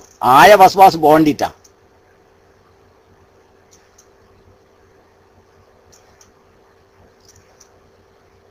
ഒന്നും കൂടെ പറയണം. ഞാൻ പറഞ്ഞുതരാം. ഓക്കെ, മാഷാ അല്ലാ. ഇനി നോക്കിക്കോളൂ, ഞാൻ പറഞ്ഞുതരാം. അള്ള പറഞ്ഞത് എത്ര ദിവസത്തിലായിക്കൊണ്ടാണ് ആകാശത്തെയും ഭൂമിയെയും ഇടയിലുള്ളതിനെയും സൃഷ്ടിച്ചത്? എത്ര ദിവസത്തിലായിക്കൊണ്ടാണ്? 6 ദിവസത്തിലാണ്. എന്നാൽ ഇമാം മുസ്ലിം റളിയല്ലാഹു തആല അൻഹു പറഞ്ഞതോ 7 ദിവസത്തിലാണ് എന്നാ. ആ 7-ാം ദിവസം പടച്ചത് എന്താണ്? 7-ാം ദിവസം പടച്ചത് എന്താണ്? 7-ാം ദിവസം അള്ളാഹു പടച്ചത് എന്താണ്? ആദം നബി അലൈഹി സ്വലാത്തു വസ്സലാമിനെയാണെന്നാണ് ആര് പറയുന്നത്? ബഹുമാനപ്പെട്ട ഇമാം മുസ്ലിം റിപ്പോർട്ട് ചെയ്ത ഹദീസിൽ കാണുന്നത്. ആദം നബി അലൈഹി സ്വലാത്തു വസ്സലാമിനെ പടച്ചത് ആകാശത്തിലും ഭൂമിയിലും അതിനിടയിലും അല്ല, മറിച്ച് അതിനപ്പുറത്തുള്ള ഒരു സ്ഥലത്താണ് പടച്ചിട്ടുള്ളത്. സോ ആകാശ ഭൂമിയും അതിനിടയിലും പടച്ച കാലഘട്ടമാണ് അള്ളാഹു പറഞ്ഞത് 6 ദിവസം. 7-ാമത്തെ ഒരു ദിവസത്തെക്കുറിച്ച് ഹദീസിൽ വന്നത് ഈ വിഷയവുമായിട്ട് ബന്ധപ്പെടുന്നതല്ലാതെ ആകാശം കേട്ടോ. ഖുർആൻ പറഞ്ഞ ഖലഖസ് സമാവാതി, ആകാശത്തെ പടച്ചു, വൽ അർള, ഭൂമിയെ പടച്ചു, വമാ ബൈനഹുമ, അതിനിടയിലുള്ളതിനെയും പടച്ചു. മനസ്സിലായില്ലേ? അതിനിടയിലുള്ളതിനെയും പടച്ചു. ഫീ സിത്തത്തി അയ്യാം, 6 ദിവസത്തിലായിക്കൊണ്ട്. മനസ്സിലായില്ലേ? 6 ദിവസത്തിലായിക്കൊണ്ട് ആകാശത്തെ ഭൂമിയെ അതിനിടയിലുള്ളതിനെയാണ് പടച്ചിട്ടുള്ളത്. എന്നാൽ ആദം നബി അലൈഹി സ്വലാത്തു വസ്സലാമിനെ പടച്ചത് അതിനപ്പുറത്തുള്ള ഒരു സ്ഥലത്താണ് അള്ളാഹു തആല പടച്ചത്. അതുകൊണ്ട് തന്നെ ആകാശം ഭൂമി അതിനിടയിലുള്ളത് 6 ദിവസത്തിലും അതിനപ്പുറത്തുള്ള ആദം നബി അലൈഹി സ്വലാത്തു വസ്സലാമിനെ പടച്ചത് 1 ദിവസവും ആണ്. ടോട്ടൽ 7 ആണ്. അള്ളാഹ് പറഞ്ഞത് ആകാശവും ഭൂമിയും അതിനിടയിലുള്ളതിനെയും 6 ദിവസത്തിൽ പടച്ചു എന്നാണ്. ഹദീസ് പറഞ്ഞത് 7-ാമത്തെ ഒന്നും കൂടെ ആദം നബി അലൈഹി സ്വലാത്തു വസ്സലാമിനെ ചേർത്തുകൊണ്ടാണ്. മനസ്സിലായോ? ആദം നബി അലൈഹി സ്വലാത്തു വസ്സലാമിന്റെ സൃഷ്ടിപ്പും കൂടി ചേർത്തുകൊണ്ടാണ്. അത് ഖുർആനിനെതിരല്ല, ഹദീസിനെതിരല്ല, ഒന്നിനെതിരല്ല. ഇനി ആർക്കെങ്കിലും മനസ്സിലാവാത്തുണ്ടോ?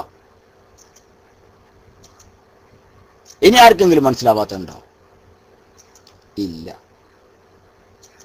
ഇനി നിങ്ങൾക്ക് വല്ലാത്തൊരു കഥ കേൾക്കണം. നിങ്ങൾക്ക് ഈ ചങ്ങായിമാര് പോയി വല്ലാണ്ട് സങ്കടപ്പെടുത്തി കളഞ്ഞു. ഞാനിത് പറയണേ നിങ്ങളെ ഇതാക്കാൻ വേണ്ടി ഞാൻ പറയുകയാണ്. ഒരു ഹദീസ്, ഈ ഹദീസ് നിങ്ങൾ കേട്ടാൽ ചിലപ്പോ പയ്യോളിയും വേണ്ടാന്ന് പറയും. എന്നാലും പറയാതിരിക്കാൻ പറ്റൂലോ. ഞാൻ പറഞ്ഞുതരാം. കാരണം ഈ എന്നും SGV ഉണ്ടായിക്കൊള്ളണമെന്നില്ല. SGV ഉണ്ടായിക്കൊള്ളണമെന്നില്ലല്ലോ. അള്ളാഹു തആല നിലനിർത്തി തരട്ടെ. ഞാൻ പറഞ്ഞുതരാം, കേട്ടോളി.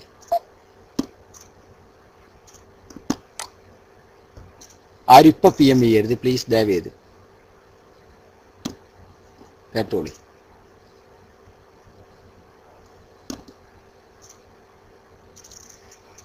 ഒരു ഹദീസ് പറയാണ്, ദയവേത് പെട്ടെന്ന് നിങ്ങൾ എന്റെ മേത്തേക്ക് എടുത്ത് ചാടുകയും ചെയ്യരുത്. കാരണം നാളെ ഈ ദജ്ജാലിങ്ങൾ ഇതുമായിട്ടും വരും. ആ വരുന്ന സമയത്ത് പ്രിയപ്പെട്ട സുഹൃത്തുക്കളെ, ഇമാം ബുഖാരി റളിയല്ലാഹു തആല അൻഹുവിനെ നിങ്ങൾ ശപിക്കാതിരിക്കാൻ, തെറ്റിദ്ധരിക്കാതിരിക്കാൻ പറഞ്ഞു തരാതെ നിർവാഹമില്ല. കാരണം എന്നും ഞാനുണ്ടായിക്കൊള്ളണമെന്നോ ഉസ്താദുമാരുണ്ടായിക്കൊള്ളണമെന്നോ അല്ലെങ്കിൽ SGV ഉണ്ടായിക്കൊള്ളണമെന്നോ ഇതിനുള്ള സാഹചര്യം ഉണ്ടായിക്കൊള്ളണമെന്നോ ഒന്നുമില്ല. ഞാൻ പറയാം, ഹദീസിന്റെ പച്ചയായ അർത്ഥമാണ് ഞാൻ പറയുന്നത്, ശ്രദ്ധിക്കണം. എന്നിട്ട് അത് ഞാൻ വിശദീകരിച്ചും തരാം. അല്ലാഹു തആല ഖൈർ ചെയ്യട്ടെ. ഹദ്ദസനാ അബൂ നഈം ഹദ്ദസനാ അബ്ദുറഹ്മാൻ ഇബ്നു ഗസീൽ അൻ ഹംസത ബിൻ അബീ ഉസൈദ്.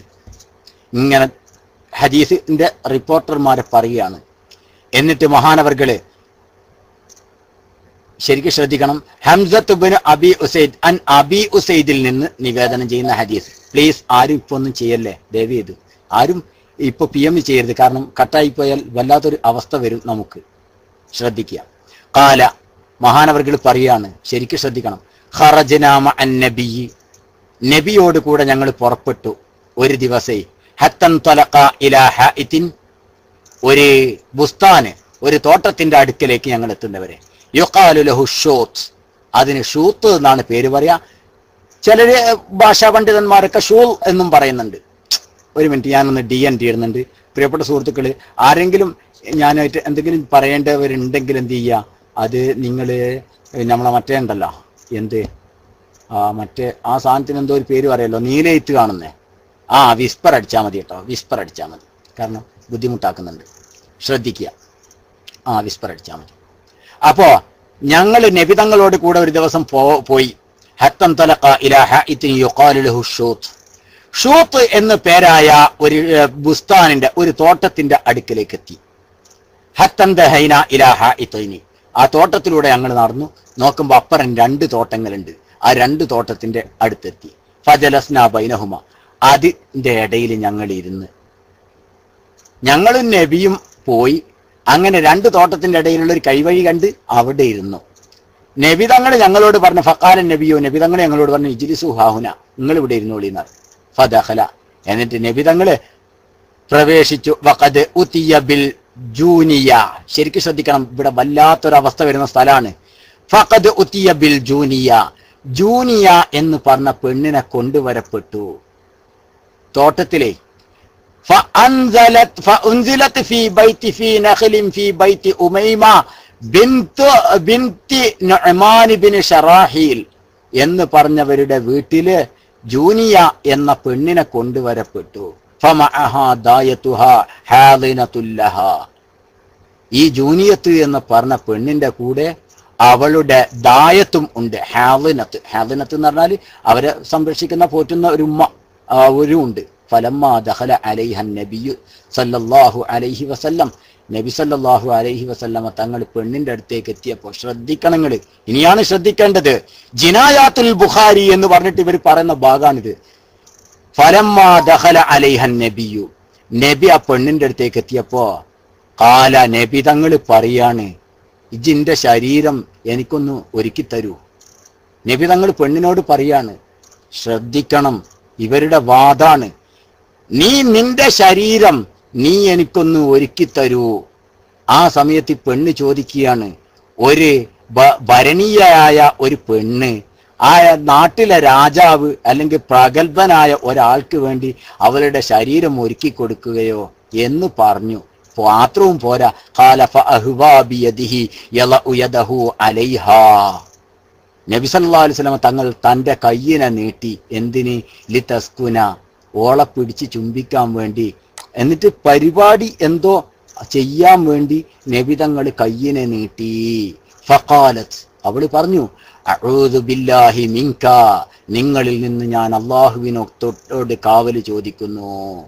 ഫഖാല ഖദ് ഉസ്തി ബിമആദിൻ, ഇത് വല്ലാത്തൊരു പിന്നെ ഈ എന്താണ് പറയാ, എനിക്കിത് പറയാൻ തന്നെ വലിയ വിഷമമുള്ളൊരു വിഷയമാണ്. പക്ഷെ ഇത് പറഞ്ഞു തരാതിരിക്കാൻ പറ്റൂല. എന്ത്, നീ വല്ലാത്തൊരു എന്താ അഊദു എന്ന് പറഞ്ഞതിന്റെ അർത്ഥം ഉണ്ടല്ലോ, അതും കൂടി എനിക്ക് മലയാളത്തിൽ വരുന്നില്ല എന്ന് പറയും. ഇപ്പോ ഇതിന്റെ ഈ വിഷമം കൊണ്ട് കാവല് ചോദിക്കല്, വല്ലാത്തൊരു കാവല് ചോദിക്കലാ തന്നെ പെണ്ണെ നീ ഇപ്പൊ നടത്തിയിട്ടുള്ളത്. സുമ്മ ഖറജാലൈന, നബി തങ്ങൾ പുറത്തേക്ക് വന്നു. ഇപ്പൊ നബി ചെയ്ത പണിയെന്താ നിങ്ങൾ കേട്ടില്ലേ?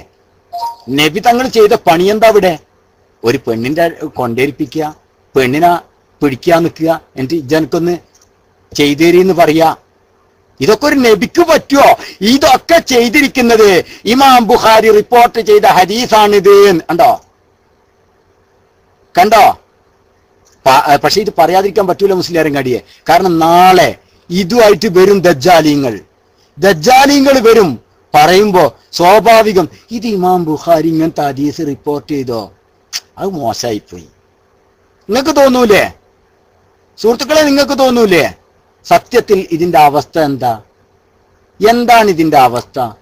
ഈ ഹദീസ് എന്താണ്? അത് നിങ്ങൾ നമുക്ക് മനസ്സിലാക്കണം. ഓക്കെ, ഇൻഷാ അല്ലാഹ് നിങ്ങൾക്കത് മനസ്സിലാക്കണം. ഇതിന്റെ അവസ്ഥ, ഈ ജൂനിയത്ത് എന്ന് പറഞ്ഞ പെണ്ണിനെ ആ സഹോദരിയുടെ പിതാവ്, നിങ്ങൾ ശ്രദ്ധിക്കണം, ആ സഹോദരിയുടെ പിതാവ് എന്ത് ചെയ്തു? നബി സല്ലല്ലാഹു അലൈഹി വസല്ലം തങ്ങൾക്ക് കല്യാണം കഴിച്ചു കൊടുത്തതാണ്. പിതാവ് മുജിബിറായ വലിയാണ്. മോളെ സമ്മതം കിട്ടിയിട്ട് ഒരു ബിക്കറിനെ, ഒരു കന്യകയെ എന്ത് ചെയ്യണ്ട, സമ്മതം ചോദിച്ചിട്ട് കെട്ടിച്ചു കൊടുക്കേണ്ട മുജിബിറായ വലിയന്.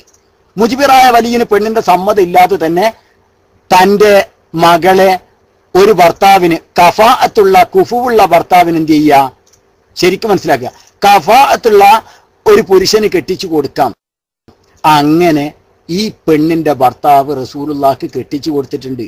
ഇത് റസൂലുള്ളാഹിക്ക് അറിയാം, ആ പെണ്ണിന്റെ ഭർത്താവിനും അറിയാം. നിങ്ങൾ ശ്രദ്ധിക്കണം. പക്ഷെ ഈ പെണ്ണ് വിവരം അറിയില്ല. നബി തങ്ങൾ ആ ധൈര്യത്തിലാണ് ഇവരെല്ലാം കൂട്ടിപ്പോയത്. നബി സല്ലല്ലാഹു അലൈഹി വസല്ലമ തങ്ങൾ അവിടെ എത്തി. ഓള് വന്നു പിന്നെ നബി സല്ലല്ലാഹു അലൈഹി വസല്ലമ തങ്ങൾ നബി തങ്ങളുടെ ഭാര്യയാണ്, ആ അർത്ഥത്തിലാണ് കൈ നീട്ടിയത്. പക്ഷെ പെണ്ണറിയില്ലാലോ. ആ പെണ്ണിങ്ങനെ അഊദു ബില്ലാഹി മിൻക എന്ന് പറഞ്ഞപ്പോ നബി തങ്ങൾക്ക് അത് വല്ലാത്തൊരു വിഷമായി. നബി തങ്ങൾ എന്ത് പറഞ്ഞു എന്നറിയോ? ഉടനെ തന്നെ പുറത്തേക്ക് വന്നിട്ട് അൽഹിഖിഹാ ബി അഹ്ലിഹാ, അബൂ ഉസൈദേ നിങ്ങൾ എന്ത് ചെയ്യണം, ഓളെ വീട്ടിൽ കൊണ്ടാക്കി കൊടുത്തു പറഞ്ഞു. ഒന്നും ചെയ്തില്ല നബി തങ്ങൾ. ശരിക്കും ഉപ്പയാണ് ഭർത്താവ് എന്നല്ലാതെ പറഞ്ഞു. ഉപ്പയാണ് കല്യാണം കഴിപ്പിച്ചു കൊടുത്ത്. ഭർത്താവ് ഉപ്പ പറയാണ്, മോളെ അവളെ വീട്ടിലേക്ക് കൊണ്ടുപോയി കൊടുക്ക് അബൂ ഉസൈദേൻ. എന്താ സംഭവം? ഇത് ഇമാം ബുഖാരി കൊണ്ടുവന്ന എന്തിനാ അറിയോ? ശരിക്കും ശ്രദ്ധിക്കണം. ഇമാം ബുഖാരി ഏത് ബാബിലാണ് എന്നറിയോ ഇത് കൊണ്ടുവന്നത്? ബാബു മൻ തല്ലഖ വയുവാജിഹുർ റജുല ഇംറഅതഹു ബിത്വലാഖി. ഒരു പുരുഷൻ അവന്റെ ഭാര്യയോട് തലാഖ് ഡയറക്റ്റ് ചൊല്ലുന്നതിൽ പറയുന്ന അധ്യായം. കണ്ടാ, ഇവിടെ നബി തങ്ങൾ തന്റെ ഭാര്യയായ ജുവൈനത്തിനോട് ഡയറക്റ്റ് തലാക്ക് ചൊല്ലുകയാണ് ചെയ്തത് എന്ന് സമർത്ഥിക്കാനാണ് ബഹുമാനപ്പെട്ട ഇമാം ബുഖാരി തങ്ങൾ ഇത് കൊണ്ടുവന്നത്. മനസ്സിലായോ? തന്റെ ഭാര്യയായിരുന്നു, അതുകൊണ്ട് ഡയറക്റ്റ് എന്ന് പറഞ്ഞു. മറ്റൊരു പോയിന്റ് കൂടി ഉണ്ട് അവിടെ കിനായത്ത്, ത്വലാഖ് ഉദ്ദേശിച്ചുകൊണ്ട് ഇജിന്റെ വീട്ടിൽ പോയിക്കോ എന്ന് പറഞ്ഞാൽ തന്നെ ത്വലാഖ് സംഭവിക്കും. മനസ്സിലായില്ലേ? കിനായത്ത് ആ പദത്തിന് പറയാം. ത്വലാഖിന് സരിഹായ ലഫ്ളുണ്ട്, കിനായത്തുള്ള ലഫ്ളുണ്ട്. ഇതിന് കിനായത്തിന്റെ ലഫ്ളാണിത്. ഇജിന്റെ വീട്ടിൽ പോയിക്കോ എന്ന് പറയല്. അത് ത്വലാഖിന്റെ പഴയ സംവാദ സീഡി കേട്ടാൽ അറിയും കിനായത്തിന്റെ ലഫ്ള്. അവളുടെ വീട്ടിൽ കൊണ്ടാക്കി കൊടുക്കുന്നു ത്വലാഖ് ഉദ്ദേശിച്ച് പറഞ്ഞാൽ ത്വലാഖ് സംഭവിക്കും എന്നാണ്. അത് പഠിപ്പിക്കലും കൂടെയായിരുന്നു ഇമാം ബുഖാരിയുടെ ലക്ഷ്യം. അതിനു വേണ്ടിയായിരുന്നു കൊണ്ടുവന്നത്. ആരെ? ഭാര്യയെ ത്വലാഖ് ചെല്ല, ഡയറക്റ്റ് നേരിട്ട് ഞാൻ നിന്റെ ത്വലാഖിയല്ലേ ഇരിക്കുന്നു എന്ന് പറയാൻ പറ്റുമോ പറ്റൂല എന്ന് സമർത്ഥിക്കാനും, അതുപോലെ തന്നെ ഭാര്യയെ ത്വലാഖ് ചെല്ലുമ്പോ കിനായത്തിന്റെ ലഫ്ള് പ്രയോഗിക്കാമോ എന്ന് സമർത്ഥിക്കാനും വേണ്ടിയാണ് ഇമാം ബുഖാരി തങ്ങൾ ഇത് കൊണ്ടുവന്നത്. അതുകൊണ്ട് തന്നെ ഇമാം ബുഖാരി തങ്ങളുടെ ആ ഭാഷ പ്രകാരവും അതിന്റെ ഹെഡിങ്ങിന്റെ പിന്നെ പേര് കൊടുത്തതിൽ നിന്നും എന്ത് തന്നെ മനസ്സിലാക്കണം, നബിയുടെ ഭാര്യയായിരുന്നു. ആര്? ജുവൈനത്ത്. ഈ ജൂനിയത്ത് എന്ന് പറഞ്ഞ പെണ്ണ് നബിയുടെ ഭാര്യയാണ്, കെട്ടിച്ചു കൊടുത്തതാണ്. ഇനി നോക്കി, ഇമാം ബുഖാരി തങ്ങൾ അതും കൂടി മാറ്റിയെടുക്കുകയാണ്. സഅൽതു സുഹരി, ഇമാം ഔസാരി തങ്ങളെ തൊട്ട് നിവേദനം ചെയ്യുക. സഅൽതു, ഞാൻ ചോദിച്ചു, സുഹരിയോട് ഞാൻ ചോദിച്ചു, അയ്യോ അസ്വാജിൻ നബി സല്ലല്ലാഹു അലൈഹി വസല്ലം ഇസ്തിആദത്ത് മിൻഹു, നബിയുടെ ഏത് ഭാര്യയാണ് നബിയെ തൊട്ട് ഇസ്തിആദത്ത് കാവൽ തേടിയത്? ഖാല അഖ്ബറനി ഉർവ അൻ ആയിഷ ബീവിയെ തൊട്ട് ആയിഷ ബീവി എനിക്ക് പറഞ്ഞു തന്നിട്ടുണ്ട്. അന്ന ബിനതൽ ജൗനി ലമ്മാ ഉദ്ഖിലത് അലാ റസൂലില്ലാഹ് വദനാ മിൻഹാ ഖാലത് അഊദു ബില്ലാഹി മിൻക. ഉണ്ടോ ഏത് ഭാര്യയായിരുന്നു ഹദീസ്. അപ്പൊ നബിയുടെ ഭാര്യയായിരുന്നു ജൂനിയത്ത്. ആ പെണ്ണിനെയാണ് നബി ചുംബിക്കാൻ കൈനീട്ടിയത്. പക്ഷെ നിങ്ങൾ ഇമാം ബുഖാരിയെ തോന്നിവാസം പറയുന്നവനാക്കി മാറ്റാൻ വേണ്ടി നിങ്ങൾ പറഞ്ഞു ഏതോ ഒരു പെണ്ണെന്ന്. അല്ലേ? ഇങ്ങനല്ലേ നിങ്ങൾ ഹദീസ് വ്യഭിചരിക്കുന്നത്, ഇമാം ബുഖാരിയെ കള്ളനാക്കുന്നത്, ഇമാം ബുഖാരിയെ ജൂതനാക്കുന്നത്? അല്ലേ? ഇമാം ബുഖാരി കൊണ്ടുവന്നത് ഹഖാണ്, അത് സത്യമാണ്. അത് റസൂലുള്ളാഹി സല്ലല്ലാഹു അലൈഹി വസല്ലമ തങ്ങൾക്ക് ഒരു നുഖ്സാനും ഉണ്ടാക്കൂല. മനസ്സിലായില്ലേ? ഒരു നുഖ്സാനും ഉണ്ടാക്കൂല. മനസ്സിലായില്ലേ? വിഷയം മനസ്സിലായിട്ടുണ്ടാകും എന്ന് പ്രതീക്ഷിക്കാം. അള്ളാഹു തആല ഖൈർ ചെയ്യുമാറാവട്ടെ. ഇങ്ങനെ ഇമാം ബുഖാരിനെ കുറ്റക്കാരനാക്കുക, എന്നിട്ട് ബുഖാരിയിലും മുസ്ലിമിലുള്ള ഹദീസ് തെറ്റാണെന്ന് പറയുക, ഇതൊക്കെ തികഞ്ഞ തെറ്റാണ്. ഇനിയും എത്ര ഉണ്ടെന്നറിയോ? ഇങ്ങനെയുള്ള ഹദീസുകളൊക്കെ കാണുമ്പോ ഞാൻ പറഞ്ഞില്ല, ഇതൊരു എക്സാമ്പിൾ മാത്രമാണ് ഞാൻ കാണിച്ചു തന്നത്. ഇതുപോലുള്ള ഒട്ടനവധി ഹദീസുകൾ ഉദ്ധരിച്ചുകൊണ്ട് ഇവർ ജനങ്ങളെ തെറ്റിദ്ധരിപ്പിക്കും. റസൂലുള്ളാഹിക്ക് ഇത് പറയാൻ പറ്റുമോ? നബിക്ക് ഇത് ചെയ്യാൻ പറ്റുമോ? ഒരു ഹദീസും കൂടി ലാസ്റ്റ് ഞാൻ പറഞ്ഞുതരാം. ഒരു ഹദീസും കൂടി ദ ലാസ്റ്റ് വൺ കേട്ടോളി കേട്ടോ. ലാസ്റ്റ് വൺ ഇതാ കേട്ടോ. ഇമാം ബുഖാരി തങ്ങൾ പറഞ്ഞതിൽ വലിയ കുറ്റായിട്ട് പറഞ്ഞത് അല്ല, കേൾക്കാൻ. ഇതൊക്കെ ബുഖാരിയിലുള്ളതാണ്. റിപ്പോർട്ട് ചെയ്യപ്പെട്ടു യഹ്യൽ കിന്ദിയെ തൊട്ട് റിപ്പോർട്ട് ചെയ്യപ്പെട്ടു അനിഷു അബി അബി ജഅഫരിൻ ഫീമൻ യൽഅബു ബിസ്സബിയി. കുട്ടിയായിട്ട് എന്തോ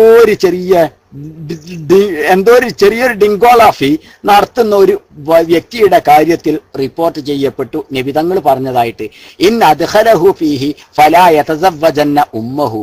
ആ കുട്ടിയായിട്ട് കളിച്ചും ഓൻ ആ കുട്ടിയെ ദുഹൂലാക്കിയാൽ ഉമ്മാനെ പിന്നെ കല്യാണം കഴിക്കാൻ പറ്റൂല.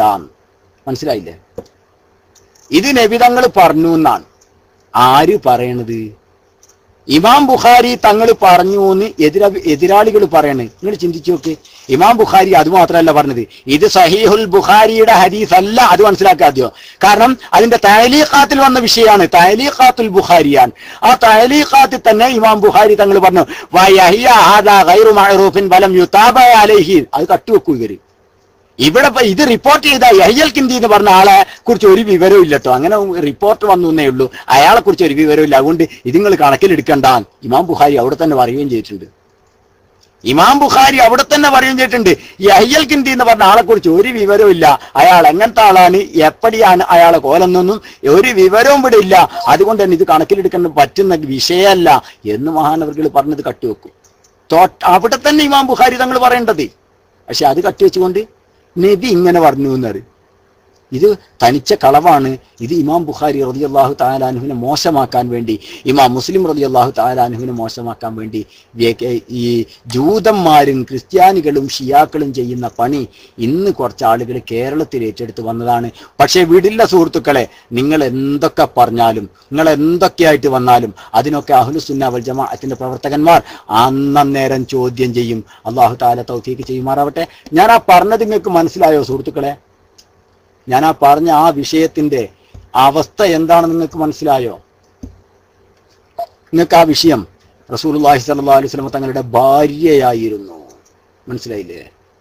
ആ ഭാഗം മാറ്റിവെച്ചിട്ട് ഇവരെന്ത് ചെയ്യുന്നത്? തോന്നിവാസം കളിക്കുന്നത്. അല്ലാഹു തആല കാക്കട്ടെ. കേരളത്തിലുണ്ട് കേട്ടോ ഷിയാക്കള്. அவங்க ശ്രദ്ധിക്കണം. കേരളത്തിൽ ഞാൻ ഷിയ എന്ന് പറയില്ല, ഞാൻ വഹാബിയ എന്നാ പറയാ. പക്ഷേ യഥാർത്ഥത്തിൽ നമ്പർ 1 ഷിയ എന്നൊന്നല്ല അവരെ കുറിച്ച് പറയേണ്ടത്. അവരെ കുറിച്ച് അതിനേക്കാളും വലിയ ഭാഷകളാണ് ഉപയോഗിക്കേണ്ടത്. ഇങ്ങനെയാണ് ഇവര് ഖുർആനിനും ഹദീസിനും എതിര് ബുഖാരിയിലുണ്ട് മുസ്ലിമിലുണ്ട് എന്ന് പഠിപ്പിക്കുന്നത്. പക്ഷേ അല്ലാഹു സുബ്ഹാനഹു വ തആല ഇമാം ബുഖാരി റഹിമഹുല്ല തങ്ങൾക്ക് അല്ലാഹു തആല എന്ത് ചെയ്യട്ടെ? റഹ്മത്ത് പ്രദാനം ചെയ്യുമാറാവട്ടെ. അവിടുത്തെ ദർജ വർദ്ധിപ്പിച്ചു കൊടുക്കുമാറാവട്ടെ. അവിടുന്ന് ചെയ്തു തന്ന സേവനം അല്ലാഹു തആല അർഹമായ പ്രതിഫലം അദ്ദേഹത്തിന് അല്ലാഹു തആല നൽകുമാറാകട്ടെ. ബഹുമാനപ്പെട്ടവർ അത്രയും കഷ്ടപ്പെട്ട മഹാനാണ് ഈ സുന്നത്തിനെ ഇഹ്യാ ചെയ്യാൻ വേണ്ടി. ഓക്കെ, ഇൻഷാ അല്ലാഹ് മുസ്ലിയാരങ്ങാടി മൈക്കെടുത്തോളൂ. അസ്സലാമു അലൈക്കും.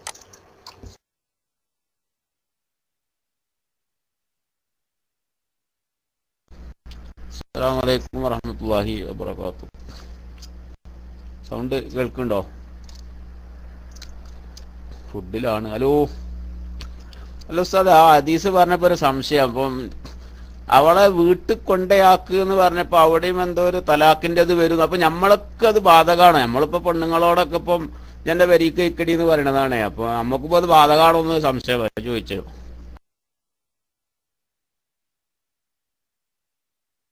മാഷാ അല്ലാഹ്, നല്ല ചോദ്യമാണ്. അത് ത്വലാഖ് ഉദ്ദേശിച്ചുകൊണ്ട് ജിന്റെ പൊരെ പോയിക്കോ എന്ന് പറഞ്ഞാൽ, അഥവാ ഫിറാഖിന്റെ മേലിൽ അറിയിക്കുന്ന ഒരു വാക്ക് ത്വലാഖ് ഉദ്ദേശിച്ചുകൊണ്ട് പറഞ്ഞാൽ ഫഖദ് യഖഇ ത്വലാഖു, ത്വലാഖ് സംഭവിക്കും. കിനായത്താണത്.